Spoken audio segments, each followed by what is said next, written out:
What is going on with all of my people of the planet? Thank you guys so much for the cheers and the applause. Happy New Year to each and every last one of you guys. Thank you so much. I am D Venom, and thank you guys for joining me in regard to Raising Vibrations podcast.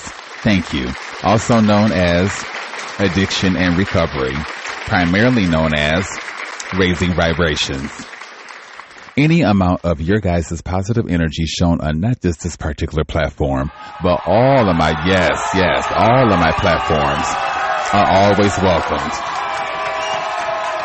And for the year 2026, let's elude those psychic vampires, negative energies, scallywags, relapse. We're going to elude all of that in our 2026.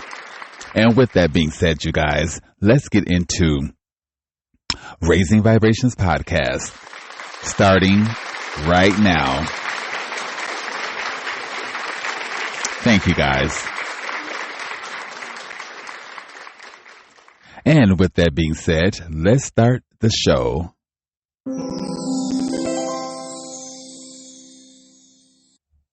Now, all right, you guys, I am D Venom. Thank you guys for joining me in regard to Raising Vibrations podcast. Any amount of your guys' positive energies, as I said earlier, are always welcomed. All right, it's been a while since I've created some form of episode for you guys. And before I get into anything, I must say happy 2026 to all of my people out there. Wait, is it 2026? Hold on. Honestly, I don't want to say, well, January 1st, 2026. I don't want to say that I don't care, because I do. I'm happy to see another year.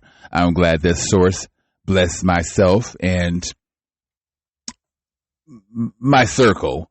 I'm glad that he blessed us to see another year, and hopefully many more. And I am thankful and blessed that the universe, Source, the ancestors, the spirit realm, the invisible in general, put my ass in a 12-step meeting for my new year, instead of being out and about around people that don't matter. You know what I'm saying? In the face of individuals kikiing and all of this bullshit and doing drugs and partying, picking up scallywags, and they're out. I'm not even at home. I'm sitting in the Quick Trip parking lot, in my hometown as of right now of, Arizona. Phoenix, to be frank. And I just left a 12-step meeting. The 12-step meeting started at 9:30, and it ended about maybe 10:30. And we have a lot to talk about, you guys, a lot to talk about. But anyway, my biggest joy is being here with you guys and, spreading hope, encouragement, optimism, strength. 3:33 time of this recording. The Ascended Masters are with me. The Ascended Masters are with you guys. If y'all fuck with me, then the Ascended Masters or the Spirit Realm or the Invisible in general, they have y'all back as well, because y'all rock with me. But anyway, that 3:33 means that the Ascended Masters are with all of us, mainly myself, but they're with all of us. But anyway, a lot has transpired since my last upload for you guys. Some good, a lot of good, and a tinge of bad. And that bad was test in order to get me to where I'm at. Those bad experiences pretty much were tests to get me to where I'm at right now. Anyway,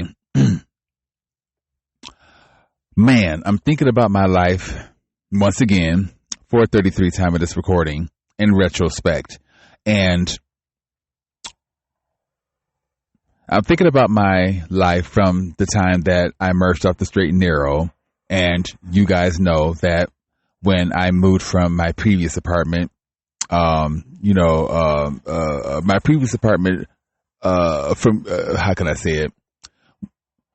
when I moved from my previous apartment, before getting this apartment, for lack of better words, I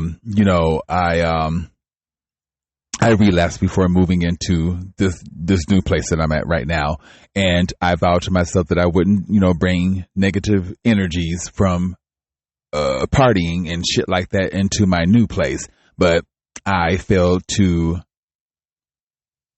listen to my own words, and I crossed those boundaries, and I ended up, relapsing and bringing in all of those negative energies into my new place.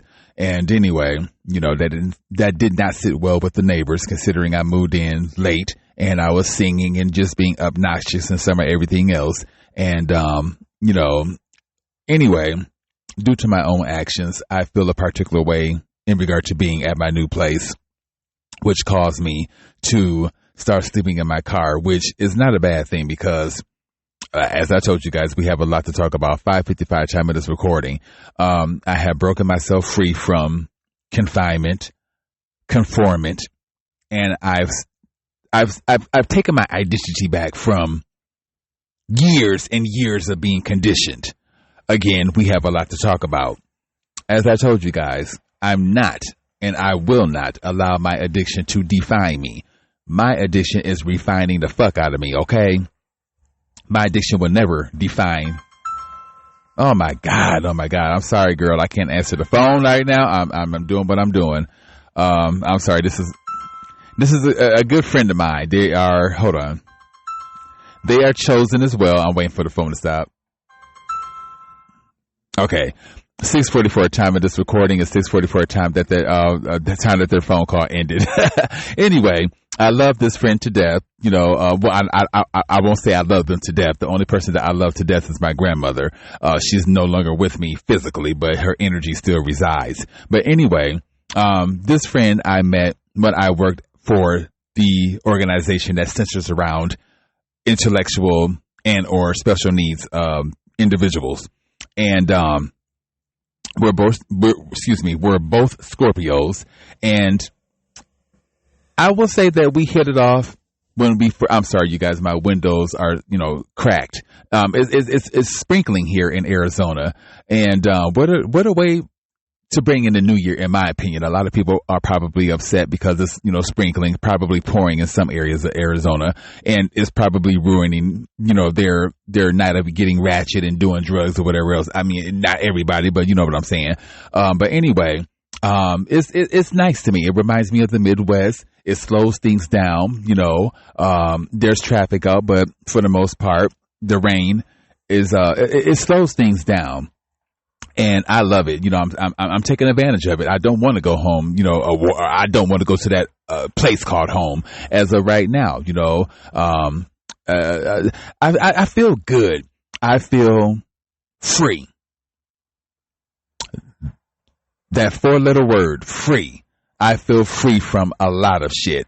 I feel free from generational curses. I feel free from neglect, being dismissed. I feel free from addiction. I feel free from confinement, conforming in regard to government, telling us how to live our lives when all of that shit is a lie. We'll talk. My addiction, even though Satan thought he was going to take from me, he actually gave to me. And, he's opened my eyes to a lot of shit in regard to the perversion in the world, et cetera, et cetera. But he really opened my eyes in regard to who the fuck I really am. And he thought he was going to take that from me, including the government. They thought they were going to take that from all of us. And to a degree, they have stolen a lot of our minds. MK Ultras, just put it that way. A lot of y'all are MK Ultras. Y'all allowed the government, society, and things of that nature to steal y'all identity. And my addiction opened my eyes to 2 words: societal conditioning.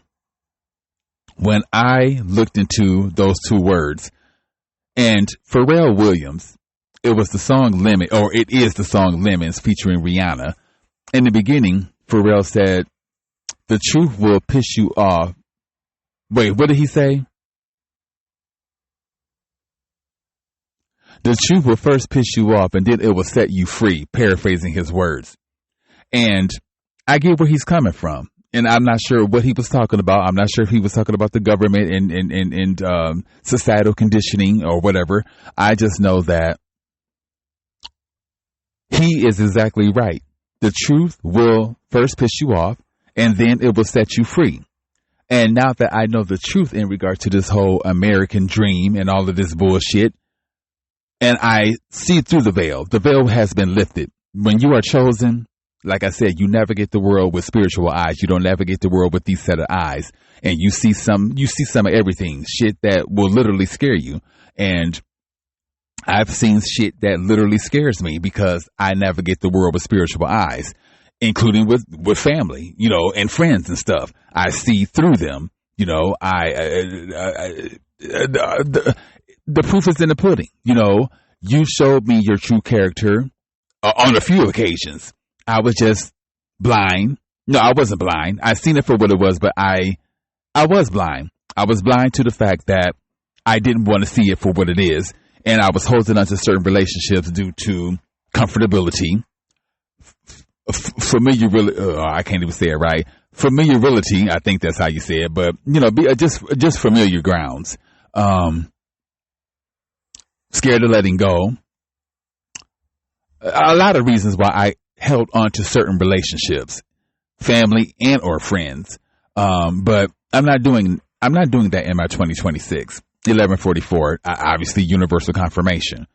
God, source, whatever you guys refer to him as, he wants me to break a lot of barriers, including generational curses and dimming my light for the sake of others. Keeping quiet and not expressing myself for the comfortability of others, scared to ruffle feathers, once again, scared of letting certain relationships go because I'm being a little bit too honest and upfront or whatever. But I can't worry about that. What I have to worry about is my spiritual contract, doing what Source wants me to do. And if that means 1233 time of this confirmation, once again, those set of threes are the Ascended Masters. Obviously, they're giving me confirmation in regard to what I'm putting out there, to you guys. But anyway, I'm ready to do 1244, once again, spiritual confirmation. I'm ready to do exactly what Source wants me to do. And Source said that this would not be easy in regard to this thing called life, sacrificing certain relationships or whatever in order for me to reach my abundance. Source knew, and I hate to put it this way, I have love for my family, but I see through you guys. And that's just the honest to God truth. I just see through y'all. Anyway,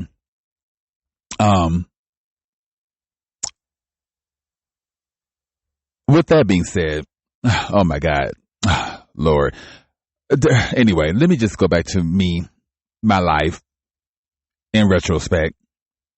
The day that I decided to merge off the straight and narrow and fuck around with Satan and his raggedy ass, nasty ass potion that is mixed with fentanyl and killing some of every motherfucking body. And thank God it didn't get me. Unfortunately, it got other people, and they didn't get a chance to see 2026 like a lot of us addicts have. That's the blessing.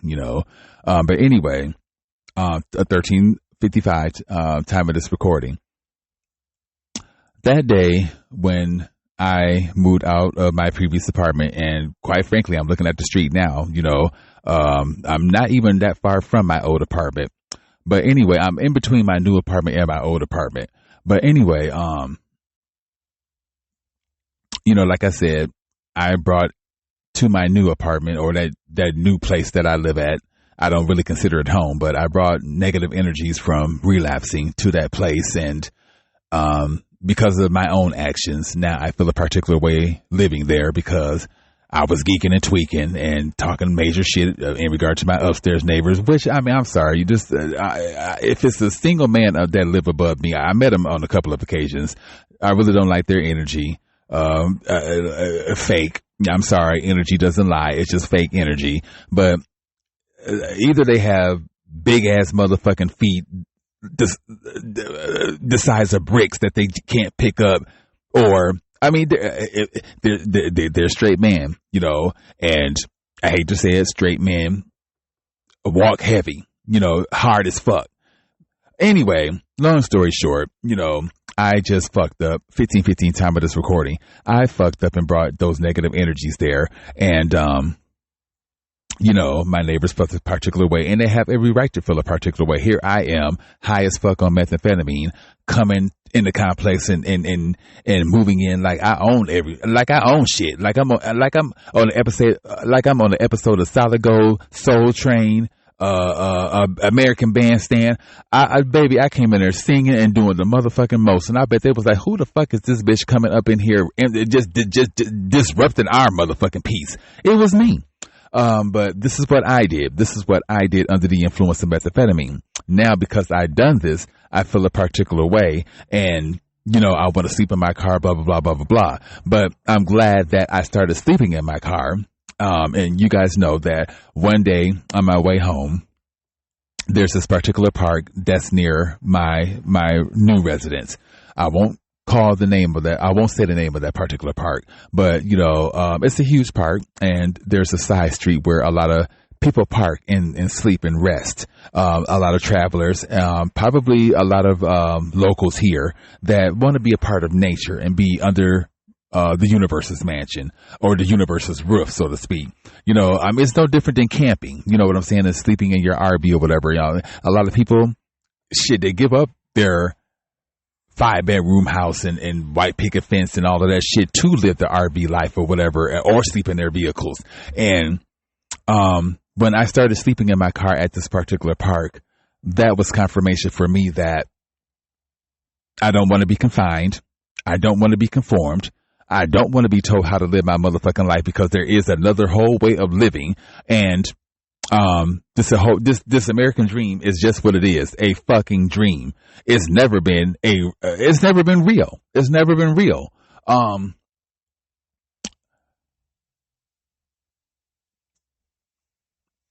We'll get to socialized conditioning here momentarily. But anyway, I lost my birds, all 4 of them. You know, y'all remember Sunshine and Little One. They passed away at the previous apartment. And when I made the decision to geek and tweak when I was at the Roadway Inn after moving out of my previous apartment, remember, my new place of residence was not completely renovated. So I had to stay. I could have stayed at one motel or hotel, motel for lack of better words. But anyway, I could have stayed at one, but the Roadway Inn is where I decided to merge off the straight and narrow. I was away from my previous place. I was in new territory. No one knew me. I could smoke meth. I could masturbate. I could watch porn. I could pick up scallywags. I could suck their dicks. I can play with their gooch. I can play with their asshole. I can pull balls. I can lick balls. I can suck balls. I can get a teabag, bitch. I can do all of that shit without being paranoid about my previous neighbors being in my business. But damn, my ass knew that after a couple of puffs of that motherfucking shit, Satan, he was going to play with my mind. He knew that meaning Satan, knew that he really couldn't get to me any other way, because I started to, along the way of doing methamphetamine, I started to learn his game. So Satan figured, hey, this bitch is figuring me out. So every time this hoe fuck with my drug, I'm going to mess with this bitch mentally. And that's exactly what Satan did. Fuck with me mentally. Anyway, I stayed at the Roadway Inn for, I think I had that room for 7 days, if I'm not mistaken, a week.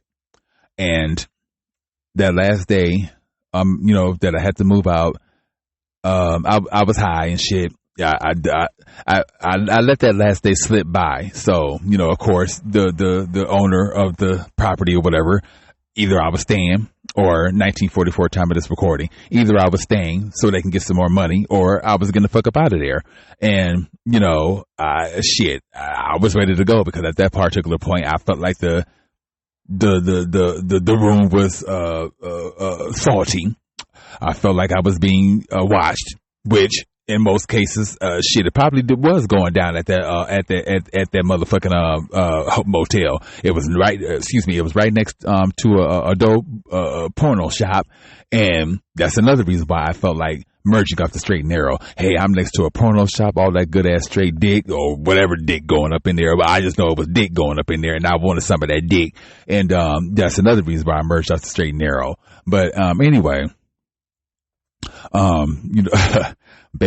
Anyway, that last night, the thing, man, it was meant for me. It wasn't meant for my birds to escape, the last two birds to escape and die. Cause I know that those birds didn't survive, but, obviously Source had other plans for me, and obviously had other plans for, the last two birds that I had. And, yeah. But anyway, I was frantically trying to get out of the room because I didn't want to get charged for, overstaying my boundaries. And, I had everything out. I had a couple of bags of things to, the remaining things that I had was like a garbage bag full of stuff and maybe a pizza box or whatever and the bird cage. And as I explained, in previous content or, that I uploaded in regards to the story, I grabbed it's a big cage, and I grabbed the cage portion instead of grabbing the bottom half of the cage and, the base. I grabbed the cage instead of the base. And when I lifted, when I went to go lift up to take the base out of the wheel portion of the cage, that's when it detached. The cage detached from the base. And, once again, I'm frantically trying to get up out of there. So I makeshift it back together and, proceeded to take it outside. And, the older I get, the less trip that I have. Anyway, I have these long ass giraffe legs, and just picture a 22, I think it was 2212. Time of this recording. Anyway, just picture a giraffe in the Serengeti of Africa, thirsty than a motherfucker. Picture the front legs, how they buckle, and so the giraffe can bend down to get water, bitch. Anyway, that's how my legs were. They're long. My knees were buckling, and I'm holding this cage. I'm just trying to set the motherfucker down. Oh, he finna go pee. What he finna go do? Hold on real quick. Y'all know me. I'm good for being nosy. He could have went inside to go pee. I'm looking. I sure am, baby. He could have went inside to go pee. Why would he go behind the building to go piss? Anyway, so my knees is buckling, and for the life of me, I'm trying to use every last strength in my body. Maybe I could have had some strength had I not been doing methamphetamine. But anyway, I'm trying to use every last strength in my body in order to lift myself up so that I can correct my balance and, squat down and set the motherfucking cage down and try to fix it. Anyway, as I'm trying to lift myself up, is he masturbating? Because he back there pissing for a long time. Anyway, as I'm trying to lift myself up, my knees and my legs, I felt myself giving out. And for the life of me, I'm trying everything possible to just straighten myself up. And I just wish the person that I wish the person that heard me, I wish the person that heard the cage crash when I fell would have seen me struggling and helped me then. But before I knew it, I fell backwards on my ass. The cage, which wasn't properly put together anyway, because of my ass, it came apart. And I remember bird seeds flying all over my clothing. I remember bird water getting all over my pants. And I remember, I think it was bullet flying out. I just remember hearing wings, and I seen a blue parakeet body just flying towards the sun. And I tried to put the cage together real quick to save the last remaining bird, and that bird ended up getting out. And I heard wings flapping, and I seen a blue Cause remember, the last two birds were male; they were blue, and I seen the blue body just flying towards the sun, in the same direction as the other bird, and right there, I just knew that they were dead.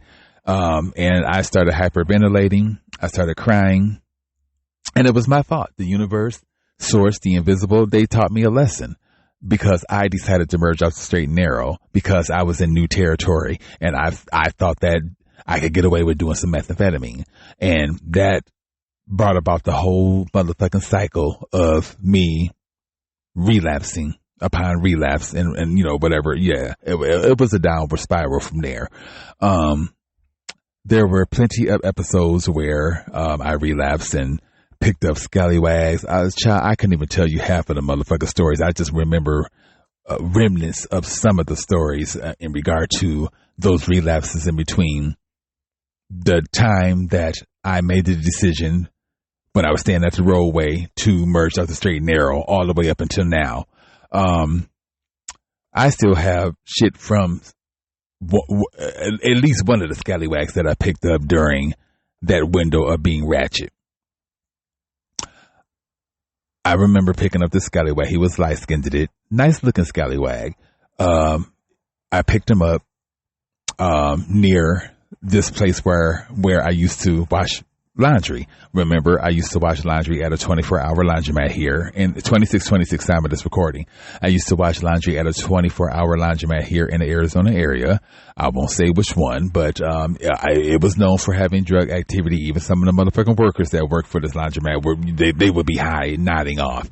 Anyway, this scallywag was minding their own business, and it took my high, horny ass to fuck up their day. I preyed upon them, and that's wrong because I was preyed upon several times in my life. And I remember they were eating cake. Who knows where they got the cake from? But they ate a great majority of it, and they were just minding their own business. I come along, of course, with the pipe, dope, and my horniness, and I worked them to the point where I got them in a car. And mind you, where this laundromat is all the way on the opposite side of town from where I live at. I brought the scallywag all the way on my side of town. They had a backpack on them. They brought their cake, the remaining cake with them. And whatever else they had, all that they had on them is what they brought with them. And, long story short, we were at a Circle K, and the scallywag wanted to go to Goodwill, which is across the street from the Circle K, I guess to go boost or whatever. And there was another scallywag on a bike, that pretty much sold methamphetamine. And I wanted to work him. I wanted dick from that scallywag. He was a thick white dude. I'm pretty sure he had big musty ass balls riding that bike all damn day selling dope. And I wanted them balls. I wanted that dick. I wanted this medium sized white boy on this bike. That's what I wanted. And I wanted the scallywag that went, that went to Goodwill.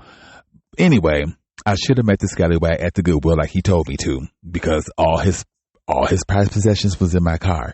And he told me, whatever you do, don't leave me. And I left him. I left him to go fuck with, or try to fuck with, the scallywag on the bike. Anyway, I chased down the scallywag on the bike. I spoke to him briefly. Didn't get no dick or nothing, but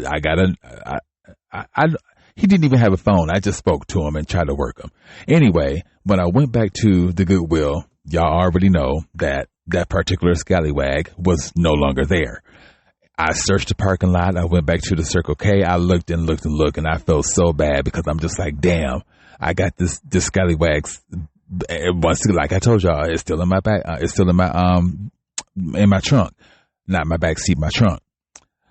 I got this scallywag's remaining cake in the front of my car, front seat of my car. I got the backpack and whatever else this scallywag left, and I can't find him. And the last thing I want to be is responsible for somebody else's shit. But this is my fault because I took the scallywag out of their element and brought them into my element, and now I done fucked up I fucked up. I don't want to say their life. Their life was pretty much fucked up before I came along, but I just fucked up what they had going on, which was minding their own motherfucking business until I came along with some damn dick. Anyway, like I said, I couldn't find the scallywag and I felt really bad. But anyway, I'm not sure what's in the backpack. I think there's some clothes, in there. And I seen that there was a bunch of, cell phones in my trunk. So obviously these cell phones don't belong to the scallywag. They probably are stolen. Yeah. But anyway, I just felt really bad for my actions because, like I said, 33 time of this recording, I took the scallywag out of their element,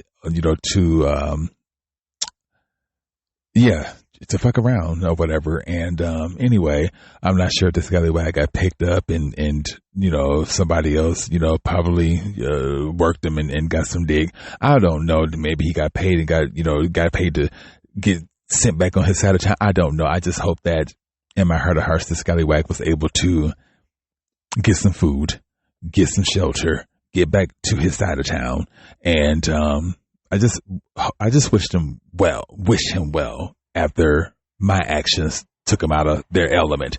But anyway, I don't know. I mean, I don't want to pass the energies onto someone else in regard to giving his backpack to somebody that can benefit from, what's in it. Like I said, I don't really know what's inside, but I did open it up to see if there was a blanket in there for a homeless person that I go to 12-step with. They needed a blanket really bad because someone stole their property, including, their sleeping gear. And, I wanted to do the right thing and help them out. So, I looked through the backpack to see if there was, any type of blanket in there, but I seen that there was some clothes in there. And, anyway, I was going to give whatever to my 12-step members to, go through, but that's passing along negative energies because of my actions to someone else. And I don't want to do that. But there are, like I said, a couple of cell phones that I do believe some of my 12-step members can benefit from. They have family members that they could reach out to. They have jobs that are possibly trying to get in contact with them for interviews and things of that particular nature. I'm not a criminal. I don't know how to unlock a phone, but I'm pretty sure the motherfuckers do. They was in prison and some of everything motherfucking thing else. And these motherfuckers are desperate, for phones and some of everything else. They can unlock that phone or those phones. So I will take those phones to 12-step and, see who want them and get them off my hands. I would throw them away, but considering, like I said, some of these individuals could utilize some phones to get in contact with jobs and family and shit like that. Probably some coochie and dick along the way. Either way, it's their phones to, put their energy into and let that be the reason. Anyway, aside from that, man, so much to talk about. Anyway, aside from that, that was one episode in regard to, scallywags and shit like that. I'm trying to think of what else. Oh my God, so many different things. Oh my God. I was clipped for $20 in one situation. I was at a Circle K on the other side of town, and I don't discriminate when it comes to getting my drugs. It can come from a white person, it can come from a black person, it can come from Vietnamese, Japanese, Australian. I don't give a fuck if you got my drug of choice. Hey, it's going down. Anyway, I don't really fuck with my people when it comes to getting my drugs. And on this particular occasion, I was trying to get it through, a white homeless person, but they told me I can get it from this particular person, which happened to be a scallywag ass, black individual. I hate to say it like that, but scallywag ass black person. Anyway, long story short, they ended up playing me.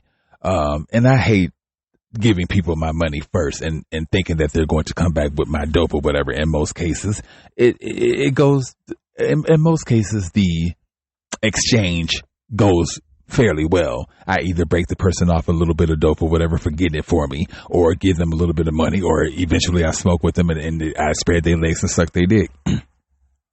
Yes, baby, it goes down. Anyway, y'all know me. I have no filter. Anyway, the scallywag was eluding to give me my shit. And I kind of figured it was going to be something. So the scallywag wanted to separate from being around me to, y'all know those big electrical boxes or whatever. They were sitting behind one of those electrical boxes calling themselves getting the dope ready, or whatever. And it was taking so motherfucking long. When for one, I shouldn't be in the life if I'm going to be paranoid about shit. And I was paranoid, for one, I'm at a Quick Trip. If I said Circle K, my bad. I'm at a Quick Trip that's active for drug activity. Security guards are, pacing a Quick Trip all day long, because they know that motherfuckers is prostituting in that area. They selling dick, they selling coochie, they doing some of everything. They're masturbating in the bathroom, they doing dope, they're smoking dope. It goes down with the get down. Anyway, I just know that, okay, Circle K, y'all know me, I can lose my 55 time of this recording. Anyway, Scallywag, Circle, Quick Trip. Anyway, so it gets down with the get down. So anyway, this motherfucking, black bastard. Yes, black bastard. I'm not being racist, but black bastard. Anyway, long story short, like I said earlier, instead of giving me the dope, this motherfucker picked up some rocks from the ground, put them in a bag or whatever, tied it up, and made it seem like I had shards of shit. And I should have opened it up right then and there, but I was so desperate to get the shit and get the fuck up out of there to the point where I didn't check shit until I got home. I had my pipe ready. I had them MMA, the perverted MMA interviews. Y'all know me. Them interviews are what keeps me relapsing, because I know that they are homoerotic. I know that they are perverted. I know that underneath that couch, somebody's either stuck in the dick, they're either fucking pussy, they're doing something. But the magic of television, don't let the magic of television fool y'all. They can do anything with the magic of television to make it seem like what's going down is not going down, but it's going down. Trust me. And I'm going to reveal this later down the line. Satan thinks that I'm not going to reveal what my spiritual eyes have shown me in regard to these homoerotic.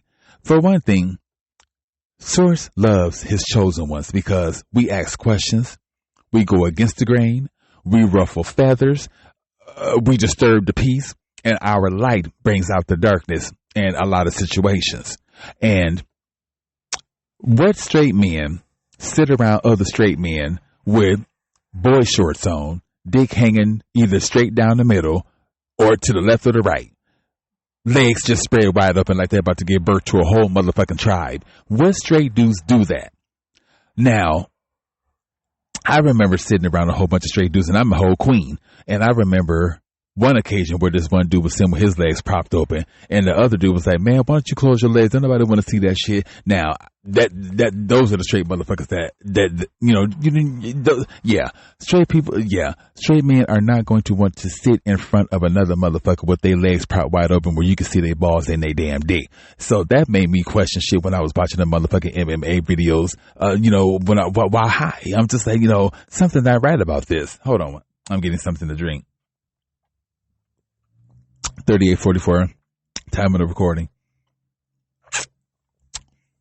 Anyway, I'm like, something I write about this.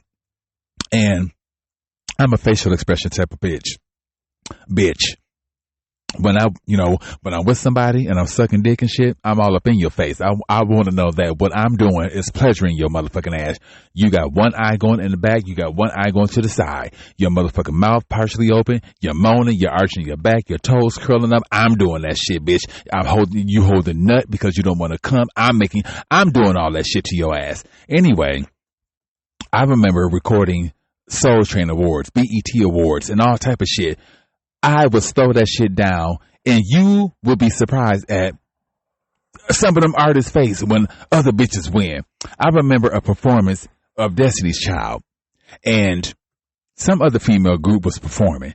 And when you watch the shit in fast, in regular speed, you won't be able to catch shit that you would catch in slow motion.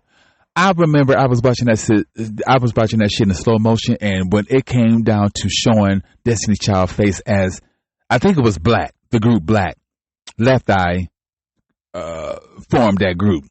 Anyway, I think Black was performing, and I think they were performing Bring It All to Me.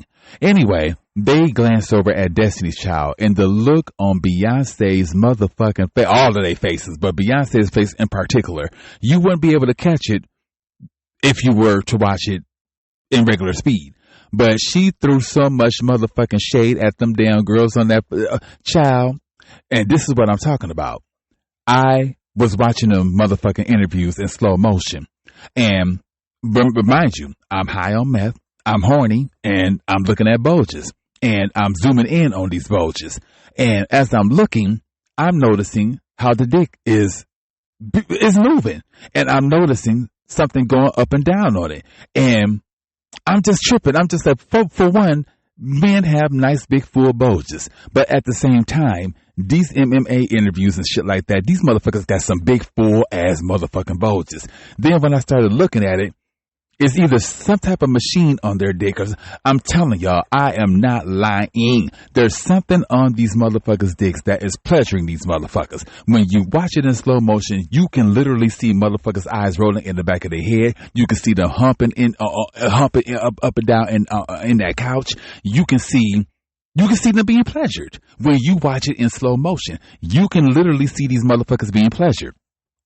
Oh my God. There's so much that my addiction or the non, but mainly my addiction has shown me. Satan has shown me so much that Satan did not want me to see this shit, but my spirit eyes, the universe, source, the ancestors. This is one reason why I started watching television, because they knew the shit that I would be seeing later down the line, because I'm chosen, and it's meant for me to see this shit, and it's meant for me to tell y'all motherfuckers so y'all can wake the fuck up.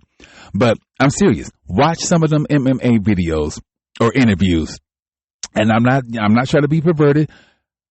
I don't even want to watch it anymore because I know it's a huge trigger for me. But just watch in slow motion how they be humping in and out of that couch like they fucking something or something sucking their dicks, and watch their facial expressions in slow motion, how they're being pleasured. It's just as simple as that. If you don't have sex enough with somebody, you know the faces of pleasure. And if you are in a interview, I don't care if you're a male or female. I'm not sure if the females are getting. I don't know if the females are have some type of machine playing with their coochies or not. I just know the men, because I'm into men. I know the men are getting pleasure. Anyway, you're in an interview with somebody. Why the fuck are you making faces of pleasure? This is a regular interview. There should not be any faces of pleasure during a normal regular interview. This is why the masses can't stand chosen motherfuckers, because we ask too many questions. If it's left up to the masses, y'all, people would be stupid as fuck. They wouldn't ask questions. They would forever go. They would forever go with the grain. They would not go against the grain. They would allow themselves to be conditioned. They would just be a part of that socialized conditioning. They wouldn't see it any other way, because they've just been conditioned for so long. And if you try to show them a different way of living, a different way of seeing the world, waking their eyes up, if you try to show them all of this, they would think that you're crazy. And in a lot of situations, even with my own family, I know that they look at me all crazy. I'm 44, 22. I have cousins and people in my life that look at me like I'm weird as fuck. But y'all motherfuckers is weird. Y'all look at chosen ones like we don't know nothing. We too sensitive. Our premonitions are just that, premonitions. I mean, y'all just look at us like we don't know anything. My thing is, what the hell did they teach y'all in church? This is why religious people have a problem with spiritual people, because we are so free to learn about God, and y'all are so stricken to books and things of that particular nature, that once again, condition. Y'all think that the Bible, and not that I have a problem with the Bible, but y'all think that sitting in a congregation, which is usually fake as fuck, and reading the Bible amongst all these people and confessing your sins and all this shit amongst people that are going to judge you anyway, y'all think that that is the only way that we are supposed to learn about God. Sorry to let y'all know, there are other ways, my hardcore religious people, there are other ways of learning about God than the congregation or whatever else. I have learned more about God's source, the spirit realm, the invisible, being spiritual, than what I have ever learned sitting in a church congregation. And I grew up Baptist, Christian, with all. I've been in. I'm not going to say I've been in all the churches, but I've had my fair share of churches in my life, and I did not learn one thing about God. I promise you. The preacher, especially in Baptist churches, black Baptist churches, the preachers are so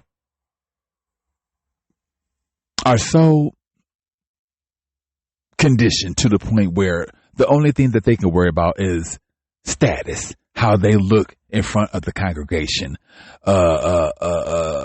in regard to clothing, in regard to materialistic shit, cars.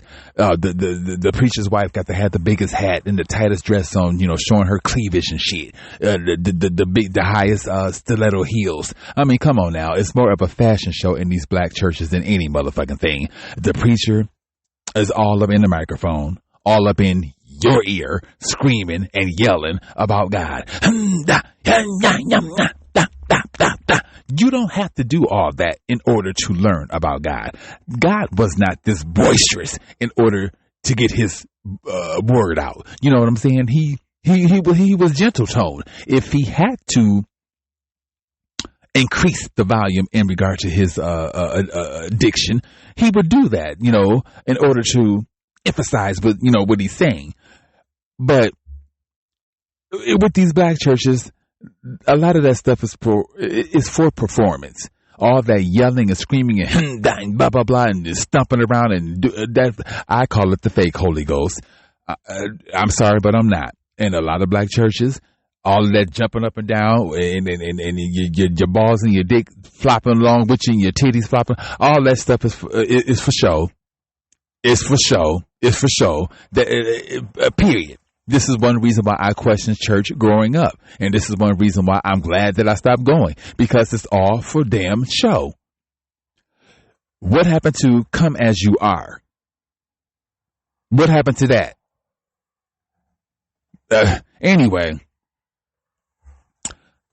So, after leaving the Rollway Inn, I ended up going to a couple of other hotels, motels, or whatever the fuck. I went to extended stay. It was geeking and tweaking there, and accused them of having cameras in the room and shit. Left there. I went to a different motherfucking motel. I'm trying to think of which one. Either way it goes, the last motherfucking motel, the last one that I went to was the what is it called? I didn't like it at all. Damn, I can't think of it. It was ghetto. You couldn't drive up to the room and take your shit, take your shit in, without people seeing it. You had to go, everybody had to go in one motherfucking door, which was, towards the back of the hotel or whatever. What is the name of that shit? Stay in, I think that's what it's called. Everybody goes in one door. And it's like a apartment setting, you got rooms across from yours and shit like that. And people, anybody that's out in the hallway or whatever, can see what you're bringing in. I didn't like it at all. Anyway, it all ended. My stay at these motels and shit, it came to an end, and I was able to move into my new place. And like I said, I brought in those negative energies of being high, and it pretty much fucked up everything. I don't want to say fucked up everything. I changed my form of thinking. The more that I thought my neighbors, they don't like my energy, blah blah blah, and the upstairs neighbors stumping around, and it could be because of me. And the more that I just thought the worst of the situation, the more that the worse that it became. I thought about not the big book, but I thought about The Secret, the book The Secret, and I started changing my form of thought. Now, the upstairs neighbor still stumps around like something's wrong with his damn feet. But other than that, oh my God. I was geeking and tweaking so much at my new place to the point where now,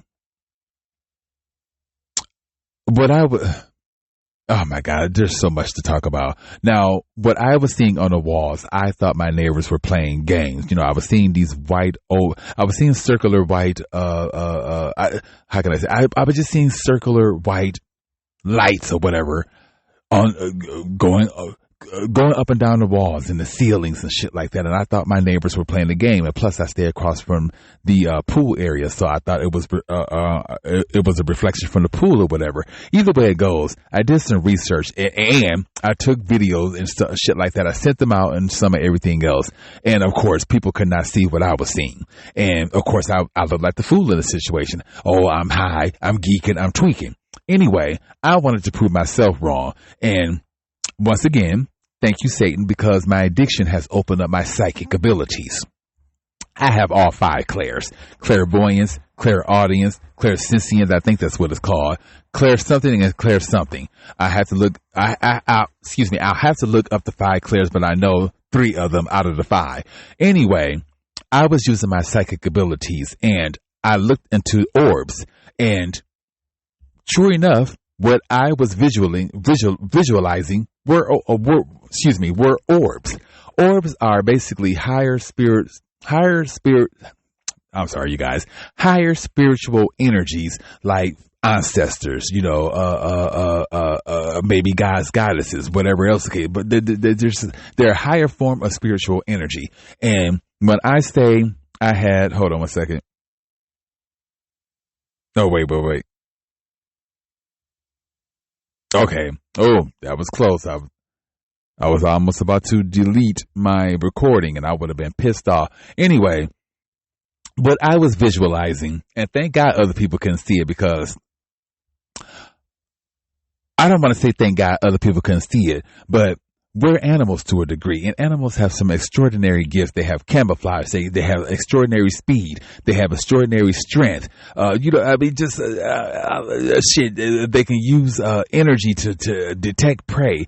And we have a lot of abilities ourselves. A lot of people are scared to dive into those abilities, but I'm not. I know that I'm psychic. I know that I have certain gifts and abilities. I come from magic. And Miss Mo, I'm not sure if you guys are familiar with her, but she has her own particular platform here on Podbean called Real Talk Recovery. She's also on TikTok as Empress Miss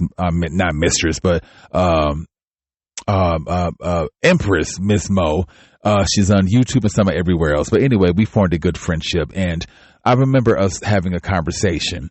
And 5333, once again, those set of threes, the Ascended Masters, obviously, they are giving me the approval in regard to what I'm talking to you guys about. But anyway, long story short, Ms. Mo and I were having a conversation which brought me to tears. And Ms. Mo was telling me about her upbringing and things of that particular nature. And she wasn't afraid to say that pretty much she was brought up with magic. And when I heard those words, I'm just like, oh my God, someone else like me. Don't get me wrong. I know that there's other individuals chosen like me that don't necessarily have to think like me, but have similarities to me. And I know that I was brought up with magic because my grandmother is magic all day long. If I wasn't brought up with magic, then she wouldn't have opened up to me and told me that story about seeing a real life mermaid on more than one occasions. I know that I come from magic. And when Miss Mo said that she comes from magic, it gave me a brief understanding of her upbringing. That brought me to tears because she wasn't afraid to admit that she comes from a magical upbringing. Sorry, you guys. I was getting something to drink. And a lot of us come from magical upbringings. But 54, time of this recording. But because of stigma, because of conditioning, because of fear, because of rejection, because of all of this bullshit, societal conditioning, people are afraid to be spirit wrapped in matter, living this earthly experience. I, too, am, to a degree, afraid to live in my own skin as spirit. And this is why people continue to treat me as if I'm that same motherfucker that I used to be, and I'm not. I am living this earthly experience. I'm visiting. I'm visiting, spreading light. I'm visiting. I'm visiting, being a mirror for other people to see themselves. I'm here to break generational curses. I'm here to spread my family spiritual lineage and take it to a whole different level. I am here to stop abuse, regardless if it's mental, physical, whatever.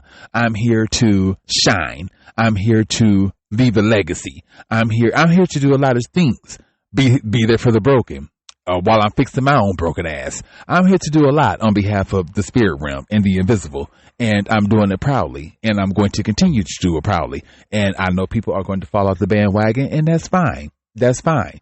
You don't need to be in my life if you're bringing negative energies, if you're slowing my progress down, if you're not elevating, anyway,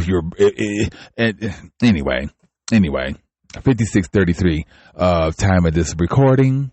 But yeah, you guys, I'm trying to think of some other, oh my God. So around my birthday, you guys know my birthday is, I'm telling you, I had some motherfucking relapses.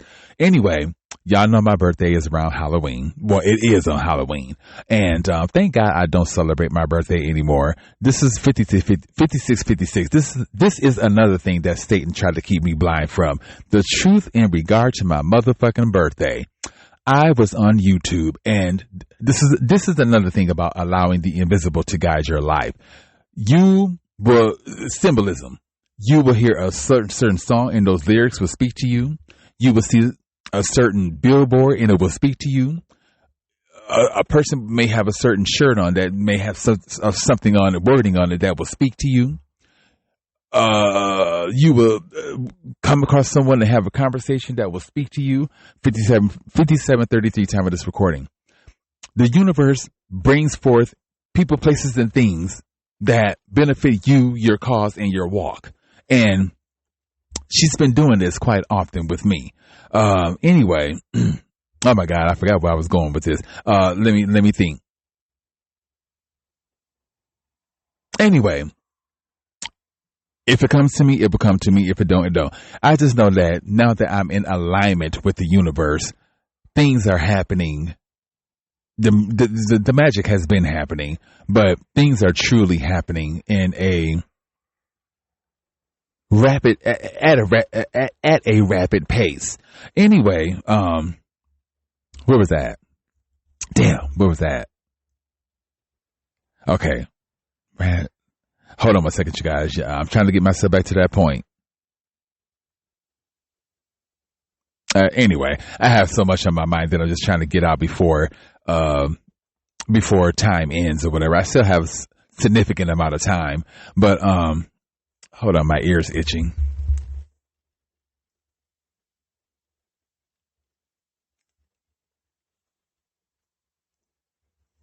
That's what I was talking about. Satan trying to keep me my birthday. But anyway, so the symbolic symbolisms or whatever in regard to synchronicities, angelic numbers. You guys know that I receive angelic numbers quite often, and I go to YouTube, and not every angelic number, but a great majority, I'll say 80% to 90% of the angelic numbers that I receive, which are pretty much repetitive, with a few not being. I go to YouTube or some other form of platform, and I get my guidance for that day. Now, you guys know that I stopped receiving 59:33 time of this recording. You guys know that I stopped receiving my guidance from man a long time ago. For instance, when I gave up my battle to the spirit realm, I didn't give it up to man first. I gave it up to the spirit realm first because I knew the spirit realm would have my answers. And then after they gave me the answers to, what I needed or whatever, the answers to my questions and or needs, they would open the doors to 12-step and all of that type of stuff. Oh, sorry, you guys, if y'all heard that, I'm scratching my beard. Anyway, they would open the doors for future 12-step meetings and stuff like that. I just had to surrender my battle to the spirit realm first, or the invisible first, before anything else could happen. And no offense against people that I hear in groups. I'm not group, but in these meetings that say how they surrendered their battle of addiction to the groups and stuff like that. No disrespect to them, but the spirit realm created all this shit first. Why would I give my battle of addiction to man first, seeking my answers from them, when the spirit realm has the answers to all this shit? I knew to give it to them. And when I did this, beautiful things happen. Beautiful things happen. What's this? Oh, anyway, when I did this in regard to surrendering my battle to the spirit realm in regard to my addiction, beautiful things happened. I just had to admit, for one, that I have a issue in regard to addiction, and I also had to admit that I am helpless, and I'm helpless against my addiction and unmanageable in regard to I can't maintain it. I think that I can maintain it, but I can't. Like a lot of addicts, we think we got it all in the bag, but we don't. Look at Satan on the right. Remember, I told y'all it's sprinkling and raining. When I tell y'all Satan has been testing me, now look, one occasion I relapsed, and it maybe about a week ago, I should have minded my own business. I was out and about. I've seen a scallywag at Circle K. Why is it always quick trip and Circle K's? Anyway, I seen a scallywag at the Circle K. Now, I don't think I relapsed or anything like that. I think I was a couple of days clean, but Satan tested the waters and I went for it.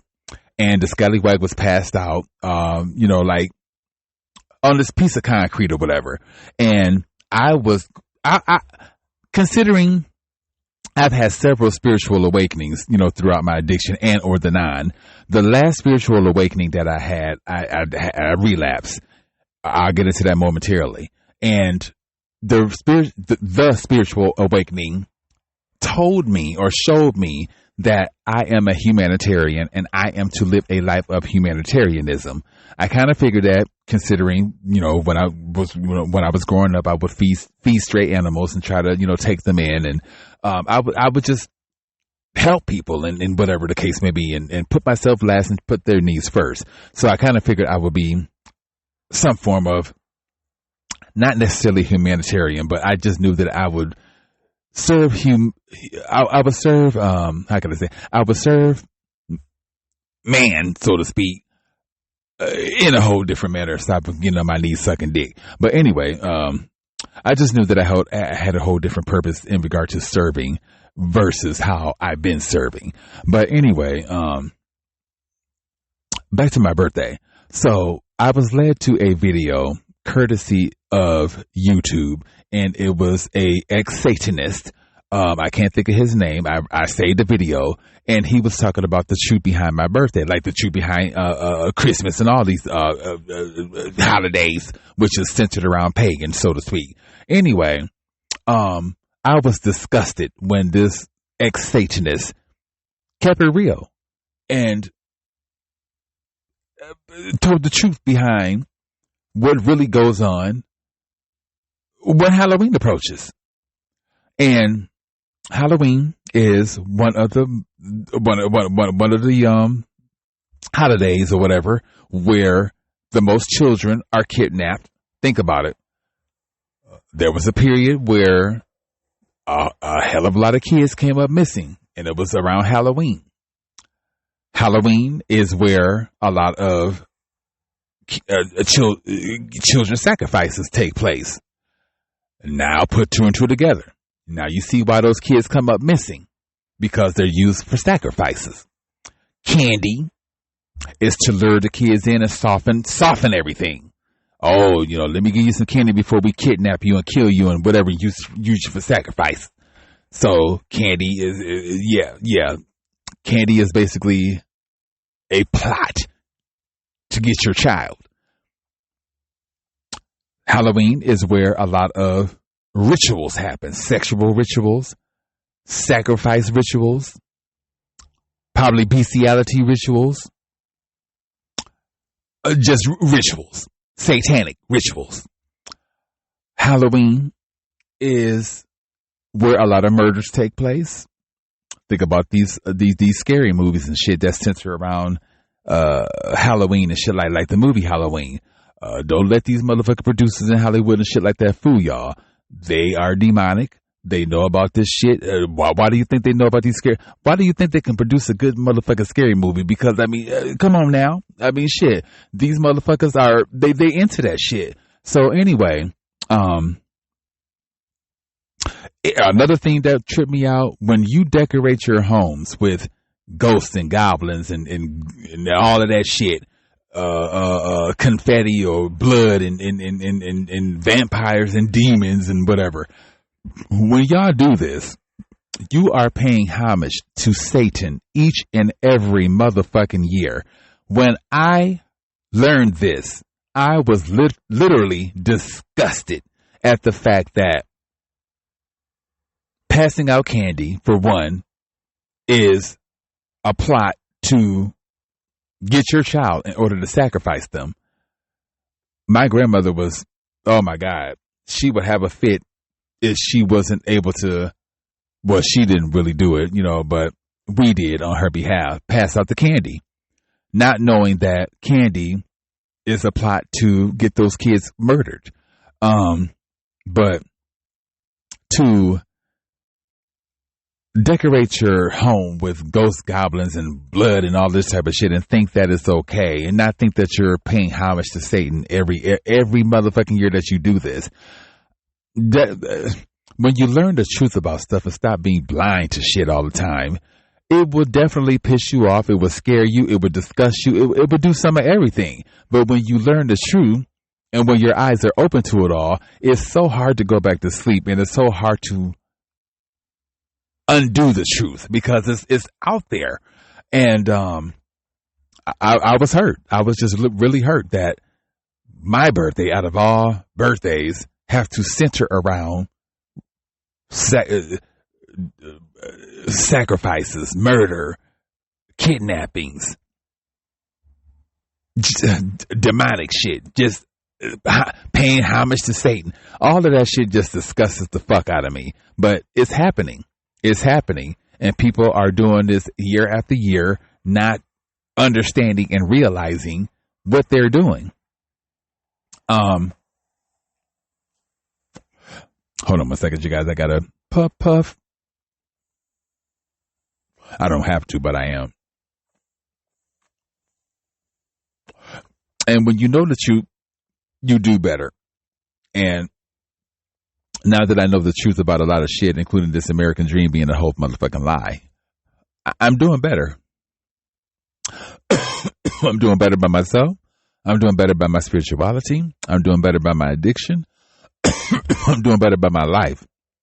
And I'm taking charge of my life, and I'm kicking any and everything out of it that does not elevate me, that does not serve my higher purpose, that just don't need to be there. And as a matter of fact, I don't have to do too much of shit. The universe is already kicking people out, and people are kicking themselves out by revealing their true character, the character that I should have learned from and seen the first time, but I ignored. Anyway, oh my God, my birthday. Back to my birthday. So the week before my birthday, my mom, her fiance, And I didn't know, but I didn't know that my eldest sibling and my eldest god sister, they were the additional birthday gift. Anyway, I just thought it was going to be my mom and her fiance that came out to celebrate my birthday the week prior. I was an hour or so late picking up my mom and her fiance because I'll say a day or so before they came out, I got high. I relapsed and I got high. And I was tired because I was binging, prior to them coming out. And I had to drive from Phoenix to Mesa because they flew in Allegiant, and Allegiant is primarily in Mesa. Mesa Airport is like 45 minutes to about a good hour, depending on traffic. I had, I was falling asleep on the road and some of everything else. Thank God the invisible had my back and I did not get into an accident, but I was jacked up. Anyway, I get to the airport. I couldn't find my mom and not my stepdad, but my mom and her fiance. When I did find them, I remember these words coming out of my mom's mouth because she was just irritated. I didn't see them on the left side of me, and I kept going straight and saw, my mom has a voice that carries. So when, she said my nickname, which is Lit, she was like, Lit, what the fuck? And I'm just like, oh my gosh, she pissed the fuck off. So anyway, I picked them up. And they played it off slick. So they wanted something to eat, and they ended up going to In-N-Out Burger. And that's when we all walked in, and I seen my eldest sibling and my eldest god sister. And I'm just like, oh wow, that makes it even worse because y'all are here, and I already stood them up. And now that I know that y'all are the additional package, I stood y'all up too. But long story short, we ended up having a really good time. They got an Airbnb, swimming pool, whatever else.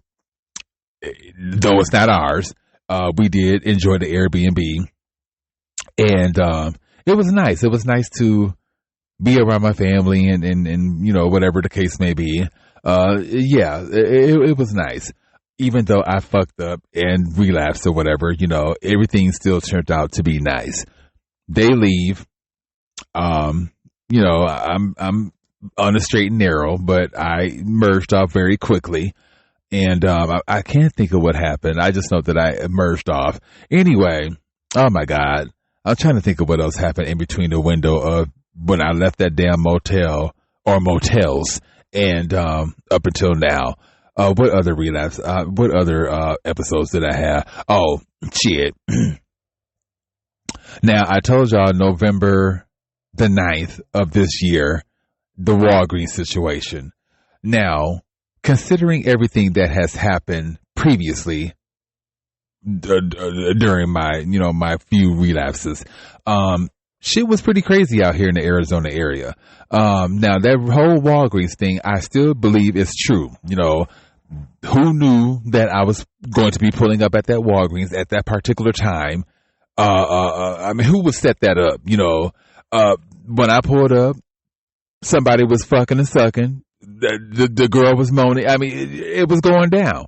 Now, considering, I think it was like last week,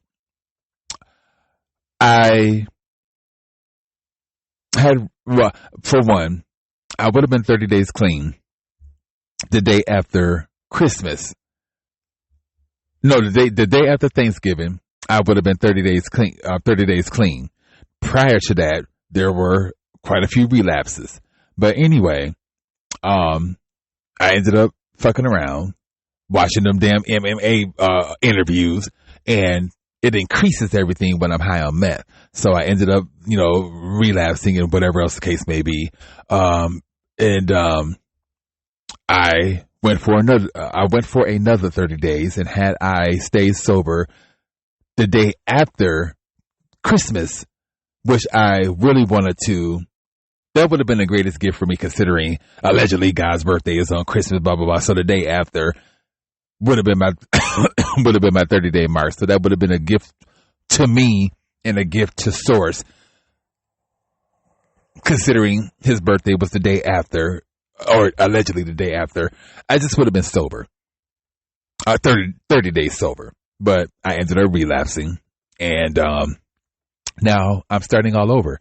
So considering the 25th of next year will mark my 30 day. So right now I'll say a good, maybe close to a week of being clean. And that's fine. You know, we start from somewhere, and I started from this particular point a few times. And, you know, I'm going to continue to do it as long as I relapse. But this particular last relapse that I had, I feel is going to be the last. Satan played with my mind. Satan played with my mind far too motherfucking long. And not only have I, but he has put me in some very fucked up situations, embarrassing situations, situations where my energy definitely don't match who I truly am, being under the influence of methamphetamine. But you know, I was out there bad in a lot of different ways. You know, there's this area here in the Arizona. I told y'all it's called the Square. I won't, you know, go into too much, but I was out there, you know, smoking methamphetamine. I was blending in with my surroundings. I'm good for being a chameleon, and those people don't give a fuck where they smoke, you know, methamphetamine or fentanyl or whatever. They're in front of your business smoking the shit. And my less than smart ass was doing the same thing, not knowing who recorded me or whatever else the case may be. I just wanted to blend in, smoke, get horned up, and get some roadside assistance dick. Anyway, I thought that I was going to sober up when I had missed a job interview. I've been hired and fired from several different jobs. Now, I was working for the one company that centers around intellectually challenged and or special needs people. I ended up cussing out one of my ex-coworkers, and I got canned. Of course they didn't. I got canned, which is fine. You know, I was relapsing during that time, and my frame of thought was getting raunchy and nasty and ratchet. And I mean, a child. Anyway, some of the motherfucking members, honey. I mean, they was walking around with hard dicks and shit. They was playing with them. And I was keeping it real. And the way my mind was thinking, I was about to take it there. So thank God I was dismissed. Thank God the universe dismissed me, and then the job dismissed me from that position, because the last thing I want to be is caught up for being horned up on methamphetamine and fucking with one of them damn intellectually challenged members. So it was meant for me to leave that job. Plus the foundation just was not, it wasn't solid. From my understanding, some of the hierarchies, they swing, and I wouldn't doubt it, because a lot of the female personnel that were working with these intellectually challenged and special needs individuals, they would wear coochie print shorts or spandex. Y'all women know how y'all do with them exercise yoga pants and shorts and shit. Y'all coochie prints be showing all day long, and this is exactly how them women would dress at this particular place of employment. Knowing the members, they're human. They have intellectual challenges and shit like that, but they nipples still get hard. Their penises still get hard. They still squirt milk. They squirt juice. They jizz them. They come. They do all that shit. They finger themselves. They masturbate. They do all that. They're human. So to see these women walking around with coochie print upside down triangle just pushing all out the damn front of the pen. Yeah, the members seen that shit, and the adults seen that shit. So it was, yeah, it was bound to go down, and I'm pretty sure it has been going down, you know, at this place of employment, just on a low. But yeah, after I cussed out that ex-coworker, my ass got canned. but you're not going to talk to me any type of way. You're not going to disrespect me by with certain body language and different facial expressions and try to make me feel inadequate. And, you're not going to do that, Anyway, I'm not going to go into what happened. It's not that big of a deal. I just, anyway, the way that I was talked at and not to, it made me snap, and I got fired. Anyway, so after that, the universe did not let me stray from a job for too long. Considering my vibrations were high during that particular point, I was still optimistic. I put my trust within the invisible, and I applied the magic of the secret to work for me. Within about a week after I put in attention work, I scored a job being a driver for a particular company that centers around being there for autistic children. Not adolescents there was some adolescents, children of all ages, just put it that way. And I was geeking and tweaking, while working for this company. And, long story short, I wasn't doing right by the children.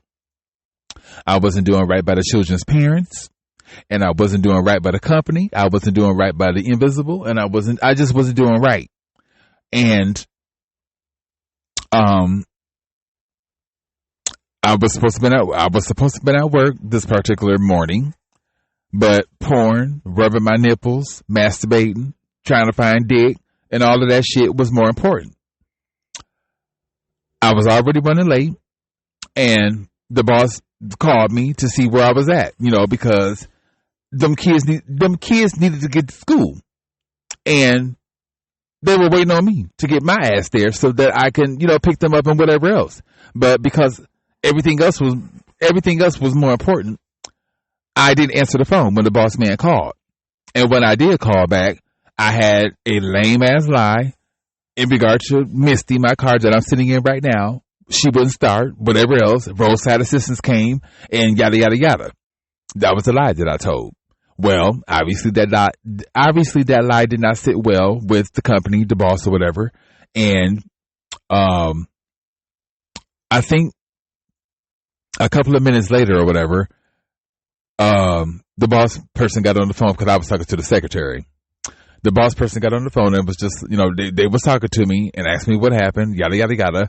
And they pretty much told me that, basically I'm canned. They need to find somebody that's a little bit more reliable. And I'm glad that happened. You know what I'm saying? Because I wasn't doing right. Had I gotten into a accident because I wanted to smoke methamphetamine and masturbate and whatever else and drive them kids, had I gotten into an accident and let's say a good handful of the kids perished and I survived, do you know how that would have sat on my conscience and probably would have ate me up to the point I did die? That would have fucked me up. Funerals of children. Hell, it's already bad they're autistic, but I mean, I killed them because of meth. Just imagine, I didn't kill nobody, but I'm just saying, theoretically, or hypothetically, yeah, theoretically, whatever. But I'm just saying, that would have been on me had I murdered those precious kids because I wanted to get high. So the fact that the universe came between that severed the ways in regard to that company and myself. I'm thankful because I would have kept going, and yeah, something probably would have had happened. So the universe intervened when the universe intervened within divine timing, and anyway, I ended up losing that job. Shortly after that, once again, the universe did not allow me to stray long without employment. I came across a job working at a nursing home. I was supposed to be a weekend dishwasher, and part-time. Well, I went through training. So the training meant that I would be working through the weekdays until that training ended, and I would be working my regular position, which was the weekends. Anyway, with this job, and I worked certain dishwashing jobs before, the dishwasher may have other jobs that they may have to merge off and get into, but it's not going, or those particular tasks are not going to take them from their primary position, which is washing them damn dishes. Anyway, I had so many other things to do at this particular place of employment that kept me away from washing all of those nasty ass motherfucking dishes. Now, granted, the individuals that train me, they've been there way, way longer prior to me starting. So, of course, they have a routine down in regard to how to get all of those dishes clean in a timely manner. I don't give a fuck about that. It was too much motherfucking work.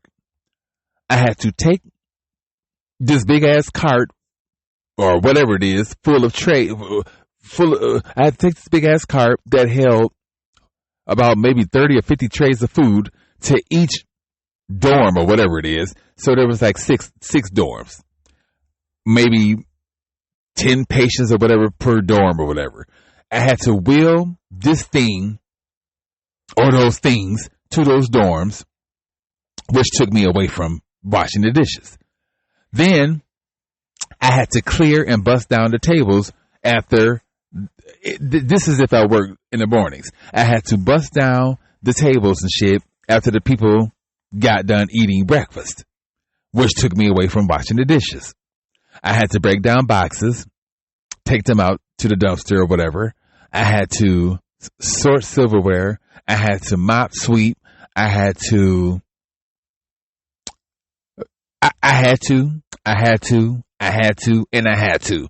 And all those had tos took away from the primary job at hand, which was washing dishes on the weekends, not through the weekdays, even though the tinge extra, let me rephrase, even though the extra money was a benefit, but that's not what the advertisement said. Anyway, this is why I have a problem with corporate America, because y'all foundation be fucked up. Y'all be desperate for workers, and y'all put little white lies in there just to fill voids. And long story short, and mind you, I was supposed to have 2 15-minute breaks and a 30-minute break. There were occasions where sometimes I didn't get any of my breaks. I'm literally on my feet, and I was working 10-hour shifts. I was supposed to be only working 8-hour shifts, but considering, let them tell it, it would have took me a month to learn everything. Why the fuck would it take a dishwasher a whole month to learn how to use a dishwasher, put away shit? But it don't take a dishwasher a whole month to learn their routine. The reason why it took a dishwasher a month and some change to learn this particular position is because there is a lot of work that needs to be done. It's as simple as that. There's just way too much work that needs to be done. So, no, I don't, So, anyway, the straw that broke the camel's back with me is when this, I won't say his name, but he's melanin, black dude. He, I guess, has and mind you, there was a white dude. He was working for the company. Now, he went on vacation for a week and he didn't bring his ass back. I knew there was an issue because I heard the boss lady who hired me saying something in regard to him. Well, he could have at least called, blah, blah, blah. He was a no-show, blah, blah, blah, blah, blah, blah. That boy was tired of doing all that motherfucking work, all that extra work that took him away from washing the motherfucking dishes. He was tired of that shit. And he went on vacation and said, fuck that. I'm just kidding. I will not be going back to this job. And he didn't. So I remember the boss lady frantically calling people, are you still looking for a job? Blah, blah, blah, blah. I mean, we're hiring. When can I start? ASAP. That's the same shit that they pretty much done to me, because it's a revolving door. Whoever they hired prior to them hiring me must have quit on their ass. And yeah, a cycle. So anyway, yeah. And one of my ex coworkers, I feel bad for because they're from a different country, and I thought my feet hurt or my foot hurt. They shit. I mean, it's excruciating pain. They limping. Their feet are burning, or that foot is burning, and they still persevere and do what they need to do in order to bust them hours because their family needs insurance. And I think that's fucked up that America will push us to the limit for some chump change. And I'll get into that here momentarily. But I just really thank Satan for defining who I am through my addiction.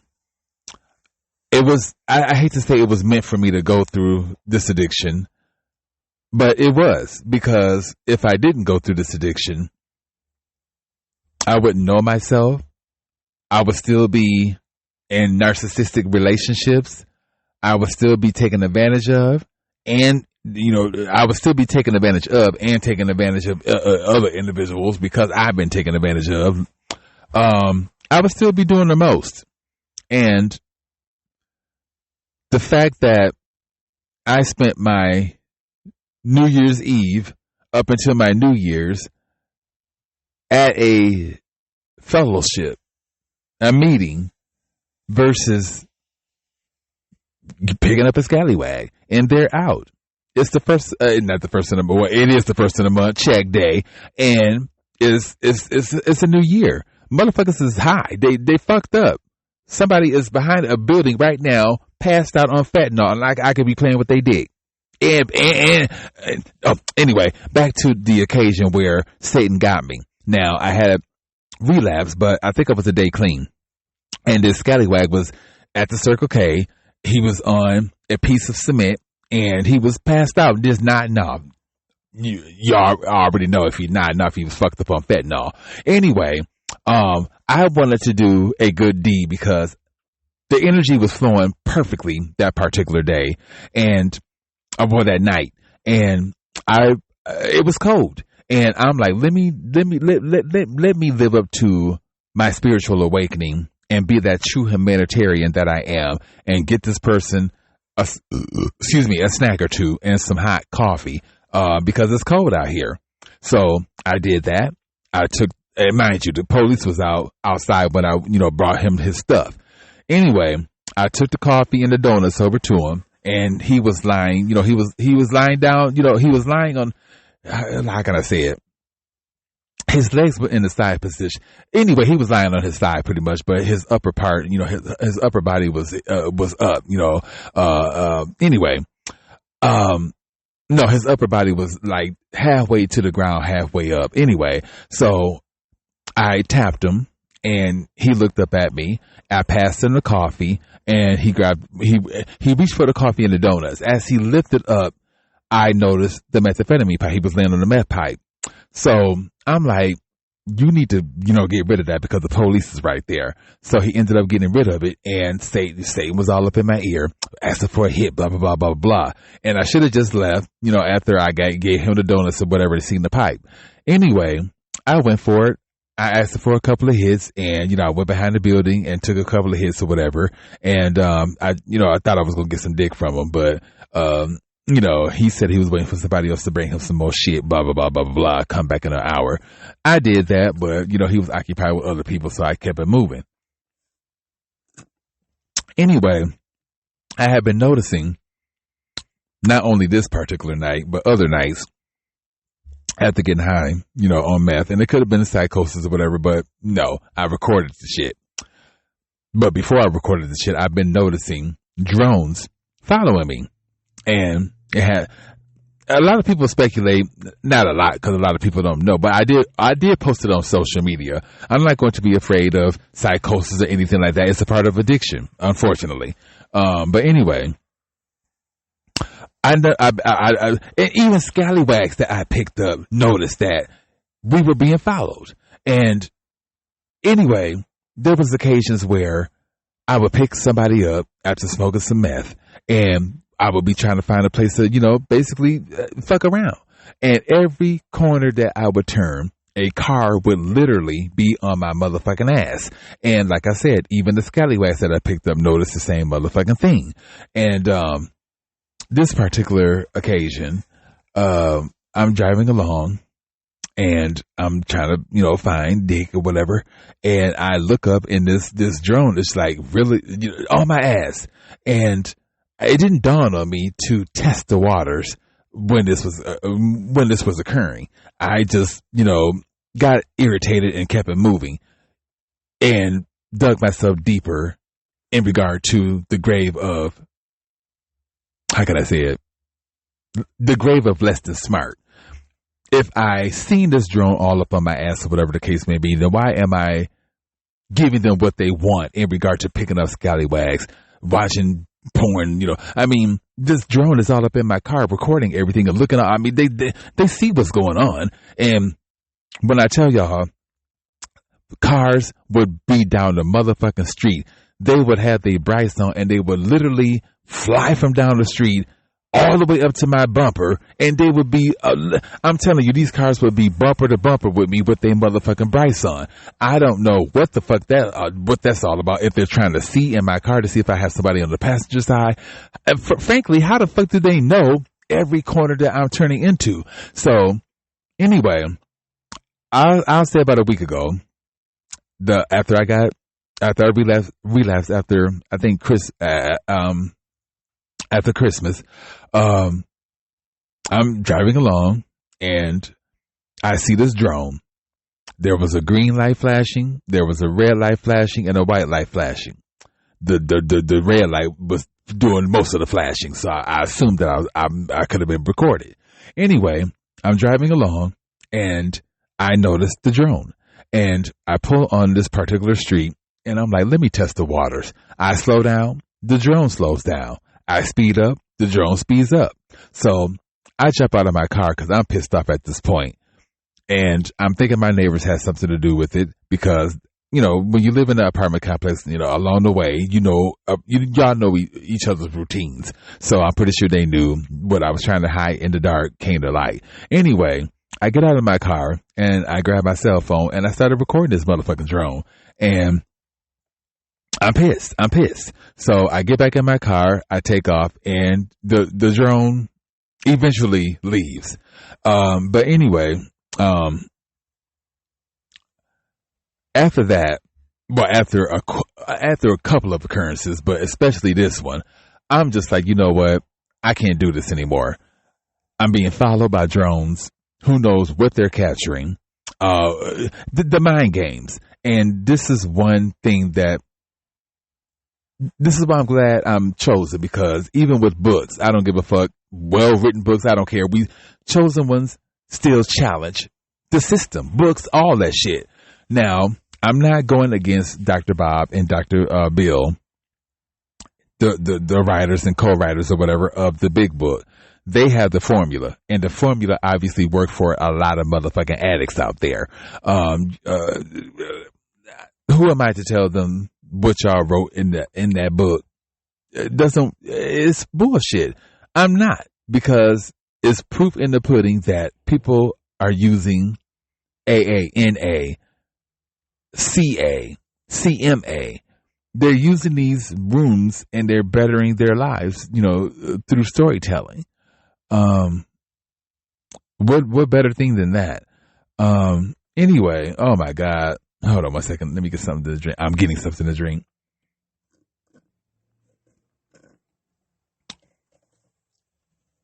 But anyway, Satan. Oh my God, so much to talk about. Testing the waters. There was one occasion, I'm minding my business. Satan comes through shirtless, showing me all type of flesh. Then there was another occasion, Satan wanted a ride. You know, I guess his car ran out of gas and he needed a ride. Satan has been trying to tempt me in so many different ways because he knows that my abundance is near. My light is about to shine extra bright. My legacy is being written. I've snatched let's talk about it before this ends. So, as I said, hold on. I'm sorry, you guys. I have this like taquito thing, and it's calling my name. I'm going to take a bite out of it real quick.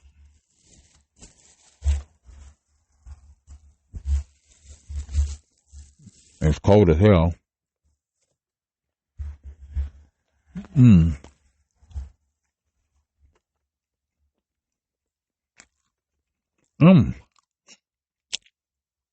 So, along the way, my addiction started revealing some very interesting factors about myself. For instance, the letter M being on both palms, meaning I was handpicked by Source himself. I have two M's. I have one M on each palm. When I put my palms together, it forms the crescent moon. And I have the crescent moon on my thumbnails. Beyond chosen. Satan didn't want me to know that. I am a huge asset to the spirit realm. Satan knows that. And he doesn't want me to be an asset in the spirit realm. He wants me to be an asset in hell. A sexual deviant. All that shit. He wants me to be all that. Anyway. In regard to socialized conditioning, that is probably the biggest gift that I have received courtesy of my addiction. Well, the fact that I'm beyond chosen. These markings on my palms, are a lot more meaningful than what a lot of people think that they are. Well, damn, my addiction has revealed a lot. But when I learned about those two words, socialized conditioning, and when I started watching videos courtesy of YouTube, like Pharrell said, the truth will first piss you off, and then it will set you free. And when I found out how conditioned we were since the beginning, for instance, who said that the color pink is associated with girls at birth and the color blue is associated with boys? Who the fuck said that? It could be the opposite. Who said that women need to wear eyelashes from here to motherfucking Australia? Who said that women need to wear lashes like that in order to feel beautiful? Where was lashes when the cave women were around? There weren't. Who said that women need to have hair that stretches from here to motherfucking Mars? You don't have to have hair that long, ladies, in order to feel like a woman. You can rock a pixie cut and still be a woman. You got the power of coochie between your legs. That's enough to be a woman. Anyway, who said that we need to work 40-something hours and get paid every week or every 2 weeks or whatever? But who said that we need to slave in factories and whatever else? It don't have to be a factory. Who said that we need to work these many motherfucking hours to sustain life? Who said that we need a white big house with the white picket fence and a big truck and children and be married or whatever to live this American dream? Who said that? Who said that?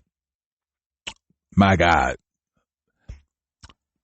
Who said that who said that Christopher Columbus found the motherfucking world or whatever? Who said that?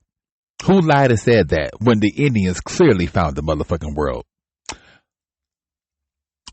Who said that, especially with my people,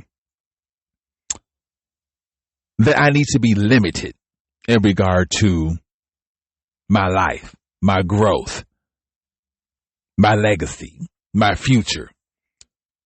Who said that the Western way of living is the only way of living. What about the Eastern way of living? Which I find a little bit more interesting than the Western way. But why is the Western way the only way? Who said that we need to be in church in order to learn about God? Who said that? Now y'all see where I'm coming from? Who said all of these things? Who conditioned us from day one and told us that we need to follow all of these lies in order to be somebody, in order to be an American, in order to fit in?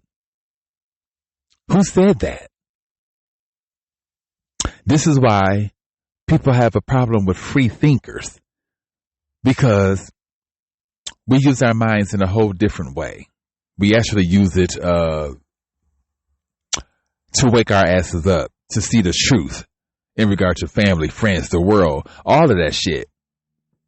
And because we know so much and we see so much, we're a threat to a lot of people, including our own families. A lot of people doubted us. We're too sensitive. We're too arrogant. We think we know everything. Blah, blah, blah, blah, blah, blah. You know? But now look at shit. Going down motherfucking hill. Y'all hear that motherfucking ambulance, fire, whatever the fuck it is in the background, probably right there, right in front of me, an ambulance or whatever, fire truck. It's still fresh as of the new year. People getting high. They're overdosing. They're geeking and tweaking and bumping. It's going down. Somebody probably overdosed. I hate to wish it. I hate to wish it upon somebody, but it's still fresh in the child. Please, people right now still getting high. I am blessed. It could be worse. I could be high. Well, I mean, I am a little bit on this Mary Jane. Well, trying to, but eventually I'm going to be done with, weed. I can only get so high. And lately I just have not been getting that high from smoking weed. And I'd be damned if I'm going to level up and do methamphetamine again in order to get that high that I'm really looking for. I would rather give it all up, which I'm supposed to anyway, considering I am an addict, but, weed is not my drug of choice. Methamphetamine is. But anyway,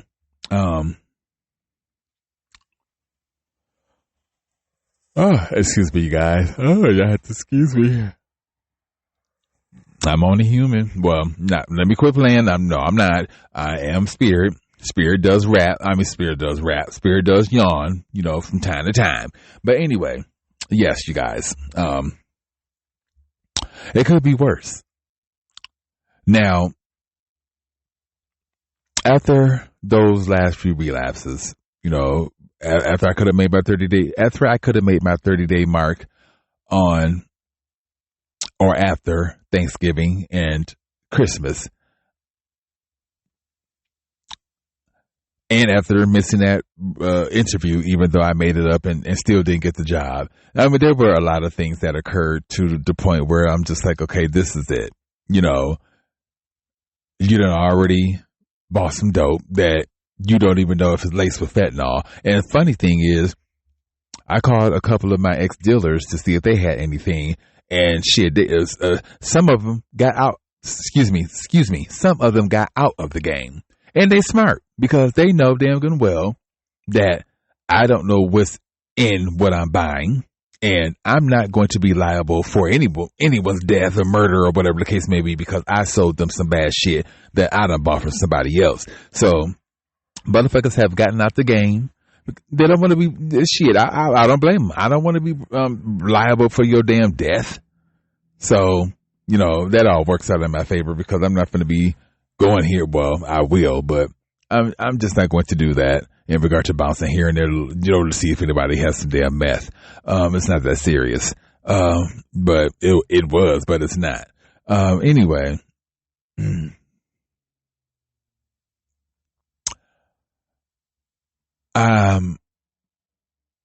Man, even after all that, you know what I'm saying? just thinking, when I surrendered my battle of addiction, I was at Dog Park, or what is it? Paradise Valley Park. I lived across the street from that park. Remember, I used to shoot content and record content at that park.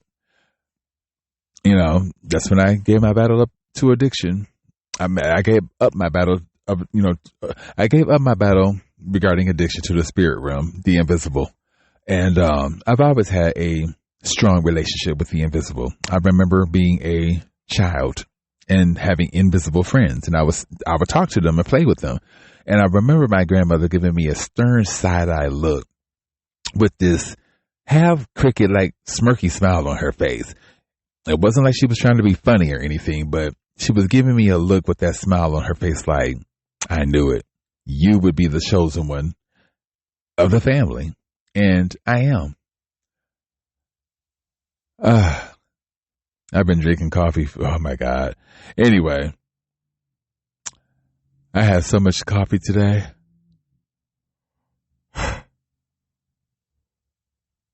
I'm so sorry, you guys. But I've been on the hustle in a good way. I've been going, hold on. Oh my God. It's cold. Anyway, after those last few relapses, after that last spiritual awakening, which told me that I am a humanitarian and I am to live a life of humanitarianism, after all of that, I came to the term that this is going to be it. I am going to get this shit together in regard to recovery and sobriety. I'm going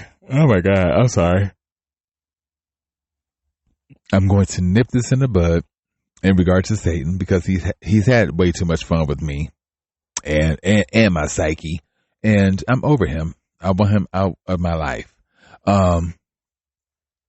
There's just a lot of different things that I'm doing in order to rid myself. Oh my God, I posted so many different things on Facebook Marketplace. I've gave away quite a few things, and I'm selling quite a few things. Anything that's associated with and or the non, my past life cannot come into my new world, my new life. And I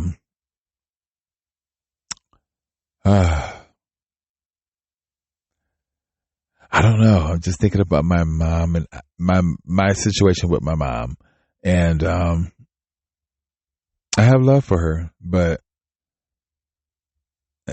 if she just has to figure it out. You birth something very special, and the fact that you run away from your own gifts, and the fact that you're so. But okay, I went home. Not to tell too much business, and I know, I don't feel like I'm all over the place. I just have so much to tell you guys, and it all centers around rebirth in regard to who I am and where I'm going and what I'm going to tolerate and what I'm not going to tolerate moving forward. But this is a rebirth, a recalibration, beyond a level up. This is a new me, and this new me this new me has been emerged, but it truly emerged the day that I was dismissed. I won't say too much, but I've been dismissed by this particular person for far too long, and I accepted their abuse for far too long, and I see why Source or the universe picked me to break generational curses, and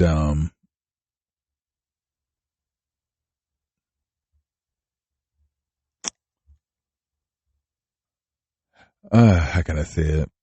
Oh my God, there's just so many things that man. First of all, thank you guys for rocking out with me. I really do appreciate it. Life can be better. And this is why I'm creating this content, not to brag about anything, but to show those addicts out there that it works. I was against 12-step meetings and all of that. I thought it was a huge, big ass cult. I didn't want to be involved. I didn't want to speak. I did nothing but reading the big book. And I haven't made it to the steps, but I did make an amends with my landlord, my previous landlord, like I was an ass. I was high, and I was a pretty bad tenant. I did get my deposit back. Remember, I was fighting for my deposit in regard to my previous apartment. They gave me all my money back. Some of it was spent wisely and some of it wasn't, but I did get all of my money back, and I paid it forward, and I made an amends with my previous landlord, and I gave he and his secretary $100 apiece.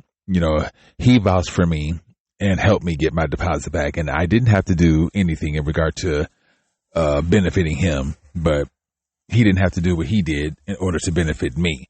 So I did the right thing, and because I did, I'm pretty sure I was blessed for that and will continue to be blessed for that.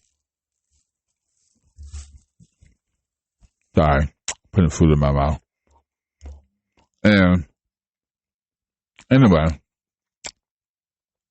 going back on the big book, I haven't made it to all the steps, but there is a step that I have an issue with, and I'm not going to do it. I mean, I've already done it in regard to making amends with my landlord, but I guess what the big book, and once again, I'm not the writers of it, Bill and Dr. Bill and Dr. William, I think that's his name. Either way, they are the writers and co-writers or whatever of the book. They have the answers, obviously, because Alcoholic Anonymous is all over the world, not only helping alcoholics, but addicts and sex addicts and some of everything else. Very popular. Anyway, I'm thankful that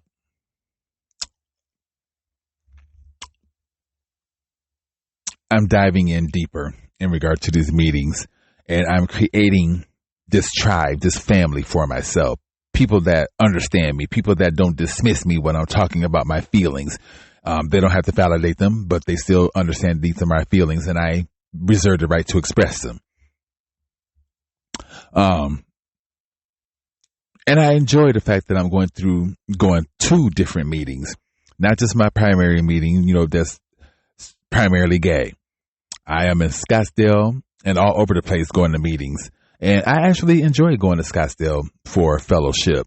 Scottsdale has some sophisticated blue collar drunks and addicts.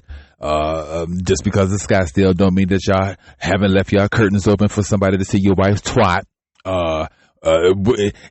Gang banging while y'all drunk. Y'all get sit in Scottsdale. Quit playing the motherfucking game. Y'all just try to be sophisticated with y'all ratchetness, but y'all get ratchet. But anyway, I enjoy going to the meetings in Scottsdale. It's nice to see a different walk of addiction in regard to people that think that they're sophisticated, but ratchet as the fuck when they get full of liquor courage and dope.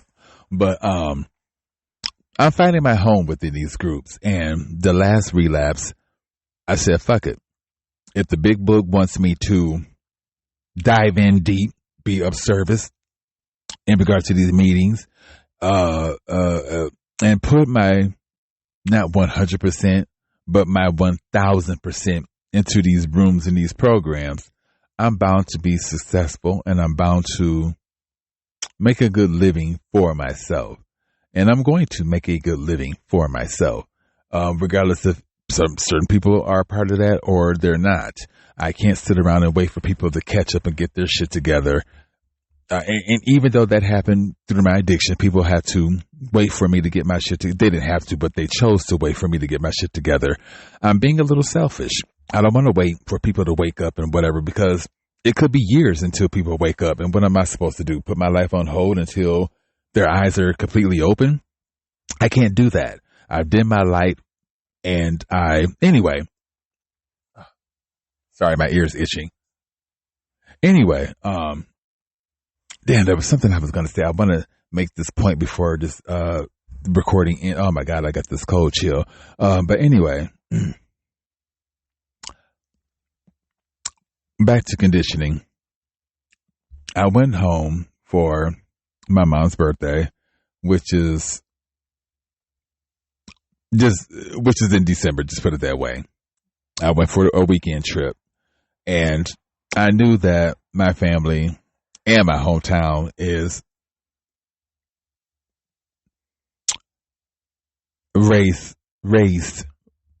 and they were raised up on comparison, low self-esteem, being lost, following the Joneses,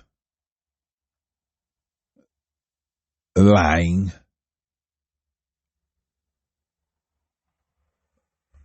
emptiness, just a lot of different shit.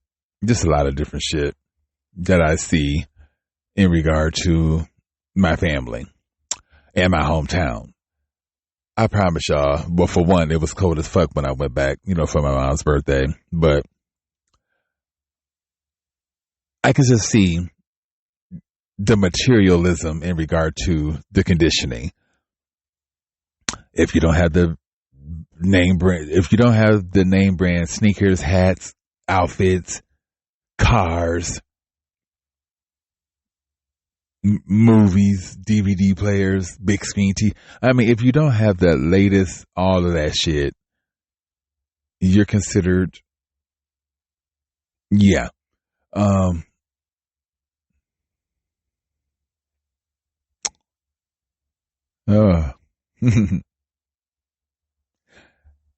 just in thought, you guys. I'm just in thought. Now, I'm not sure if Podbean is going to end this.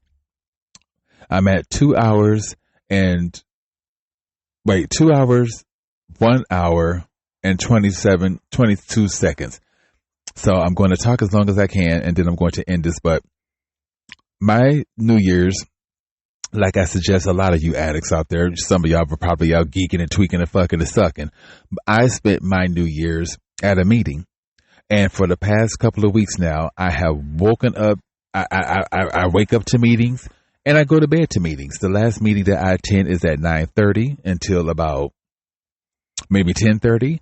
And that's the last meeting of the night. And I make it home about close to 11 something. And I get my rest on and I wake up and I start to cycle all over again. I'm not working at this particular point, so I may as well utilize my life in these meetings and get all that I can get from them. And I have been. And anyway,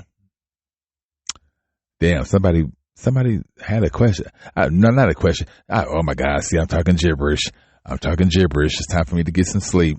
But damn, I'm surprised Bobby didn't cut my ass off yet. Anyway, so my primary meeting that I usually go to, I kind of dipped away from there, even though I went yesterday night.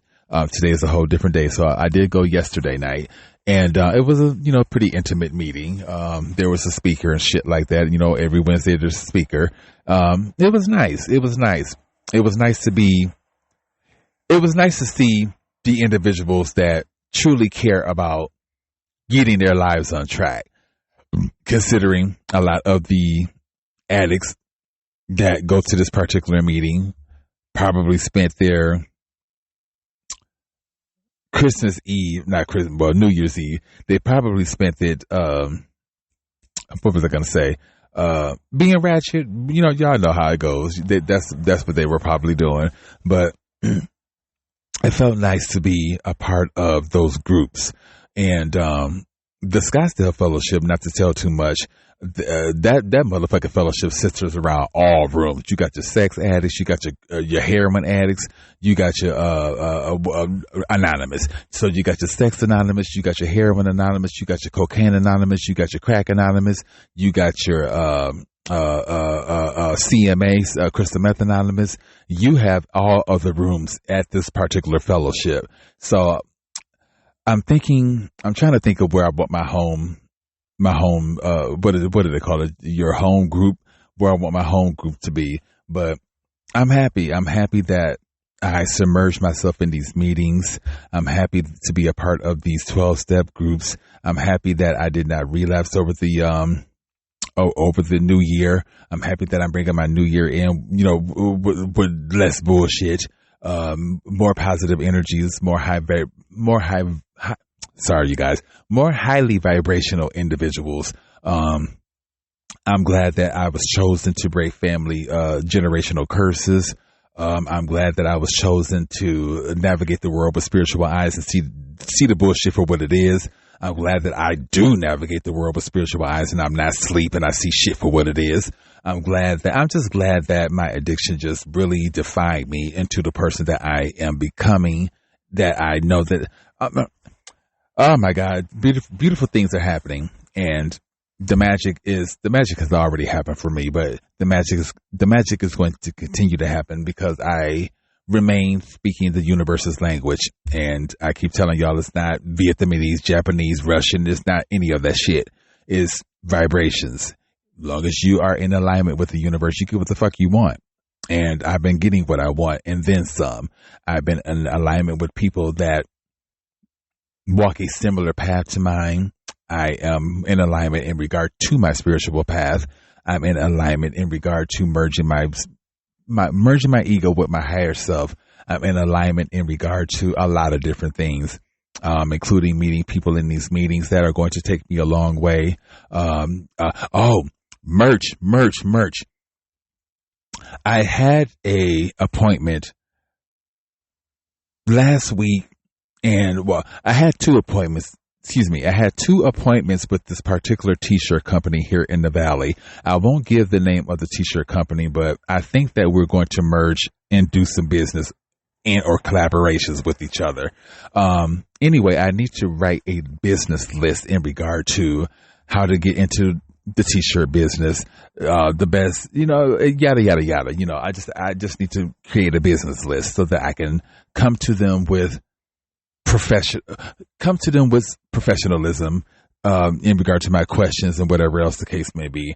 But we're lifting off the ground, you guys. I'm going to get some advice or I won't say advice, but I'm going to get some pointers so that I can incorporate them into my merch, which centers around addiction and recovery. I looked into an LLC, which is like $200 or something motherfucking dollars, but they were going to give me a deal, I think $120 for my LLC. I have two business names that I need to get LLCs for so no other bitch can, take my shit. But I have some fabulous shit approaching you guys, and I still need to hook up with my business partner, Ms. Mo, because together, collectively, we have some fabulous shit for you guys. But as of right now, she's doing her thing, I'm doing my thing. Then we're going to merge and get it all together, you guys. But just know that Monday at 1:00 I will be meeting with the business owners of this particular t-shirt company here in the Valley, and I'm going to we're going to figure this out. So therefore, I can't wait on other people. Y'all know that I wasn't waiting, but I wanted to incorporate a friend of my, ex-friend, the universe pretty much removed him from my path. But anyway, I wanted this particular friend to work on the artistry of my ideas. And, it wasn't meant for them to be a part of my path moving forward. I talked to them one time and I didn't like the energy, and I haven't talked to their motherfucking asses since, and I'm not going to. I move in silence. When I go silent, that's power. I don't have to explain myself. I don't have to do any of that shit. You figure it out why I don't talk to your ass no more. So, it is what it is. The source said that it's not going to be easy. People are going to be removed from my path because they don't need to have their asses there, more or less their energy.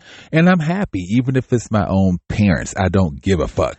I don't want any dense energies in my path moving forward. If you are a low vibrational, narcissistic, psychic ass vampire that steals energies from motherfuckers, I don't want you in my life. If you just have wishy-washy energies that I have to question, you don't need to be in my life. I'm serious. I don't give a fuck. I don't want any bullshit in my life moving forward, not in my 2026. If you have bullshit or whatever, keep it. Don't project any of your motherfucking bullshit on me because I don't want to deal with it. Deal with your own shit. I'm not dimming my light for the comfortability of others. I'm going to ruffle your motherfucking feathers because that's what Source wants me to do. He don't want me to go with the grain. He wants me to go against the motherfucking grain. I wasn't created to go with the grain. I was created to go against the motherfucking grain. Let me tell y'all something. This is what the masses want. The masses want y'all to be blind.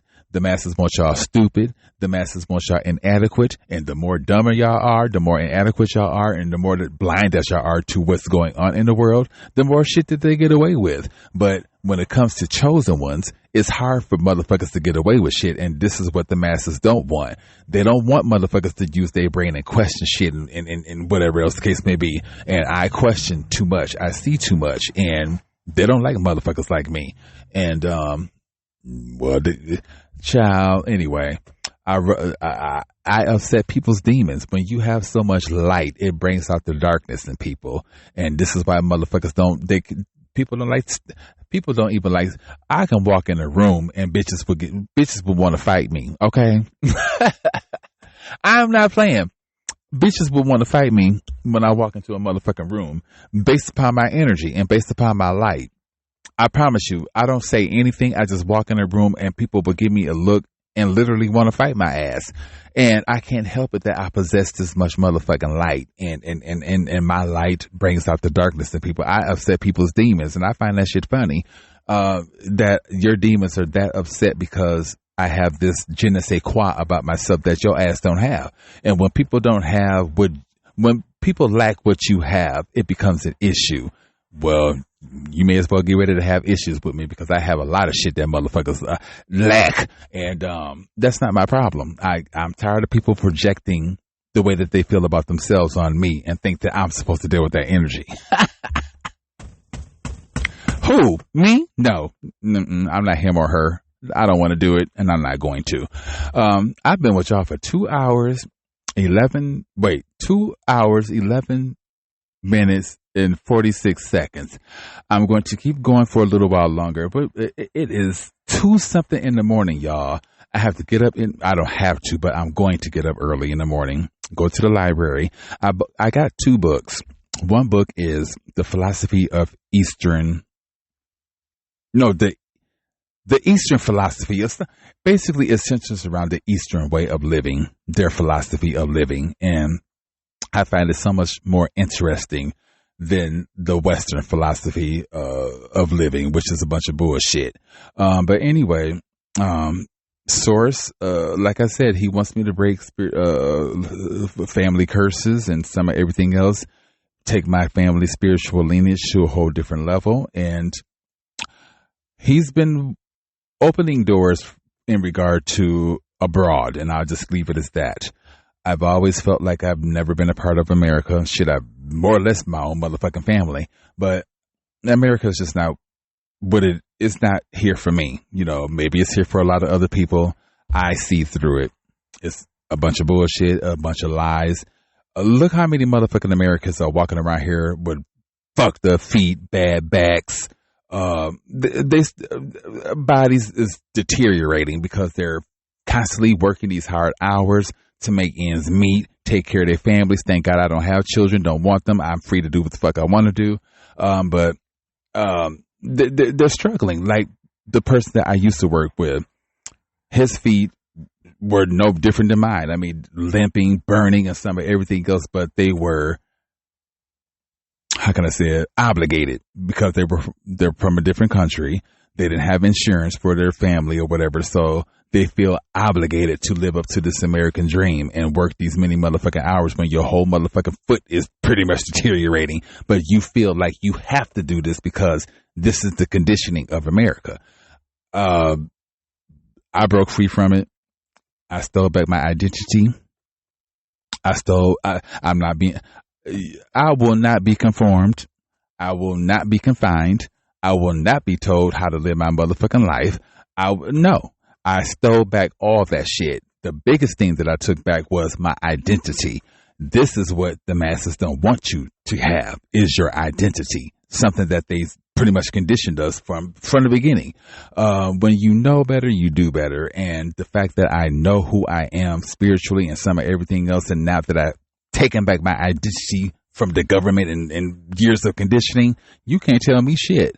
And y'all just need to look, y'all better look into it. Socialized conditioning. Y'all can continue to be conditioned if you want to. Don't get mad at those that are awake and refuse to be conditioned. Don't get mad at us. Get mad at your own motherfucking self because you choose to be blind. Anyway, I can go on with y'all, but mama has to get home and get some sleep, eat.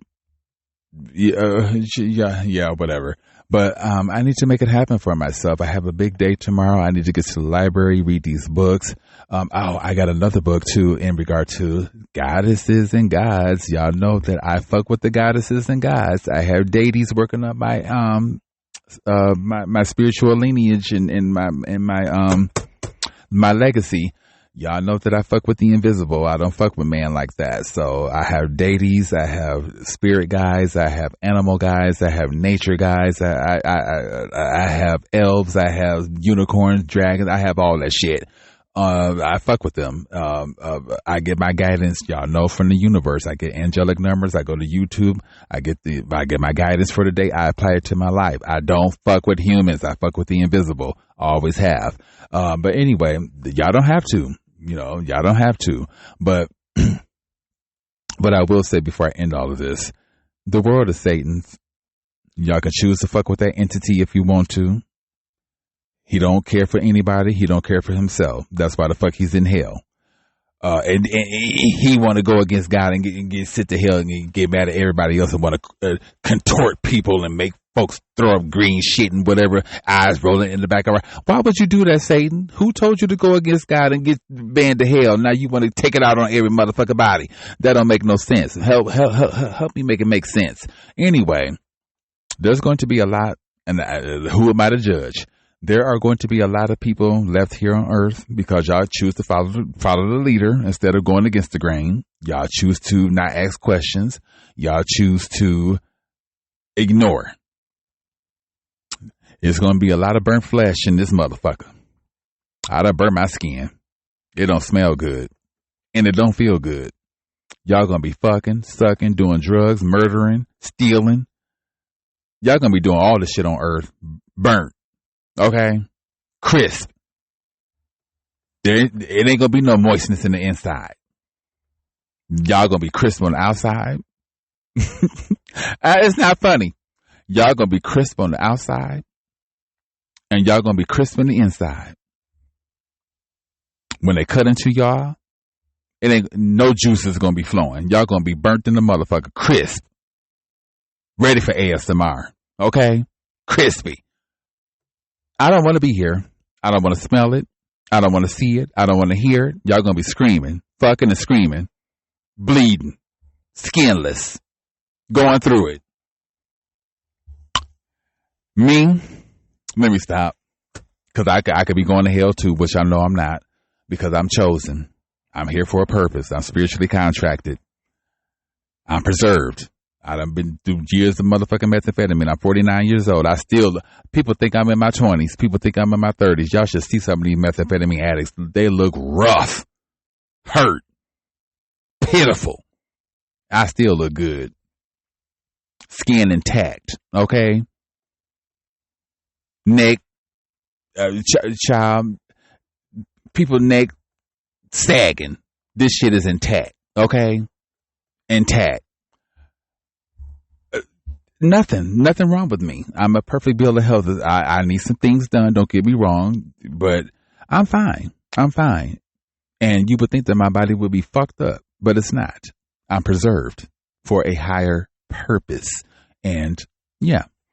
Anyway, you guys, to all of my addicts out there that are still suffering in silence due to your addiction, you can choose to continue to suffer in silence if you want to. That's your problem. But considering like some of the meetings I was at tonight, some of these addicts are homeless. They don't have a motherfucking place to go. They've been robbed they've been stole from other addicts, stealing their sleeping gear and some of everything else. But they still are going to these motherfucking meetings because they want a better life for themselves.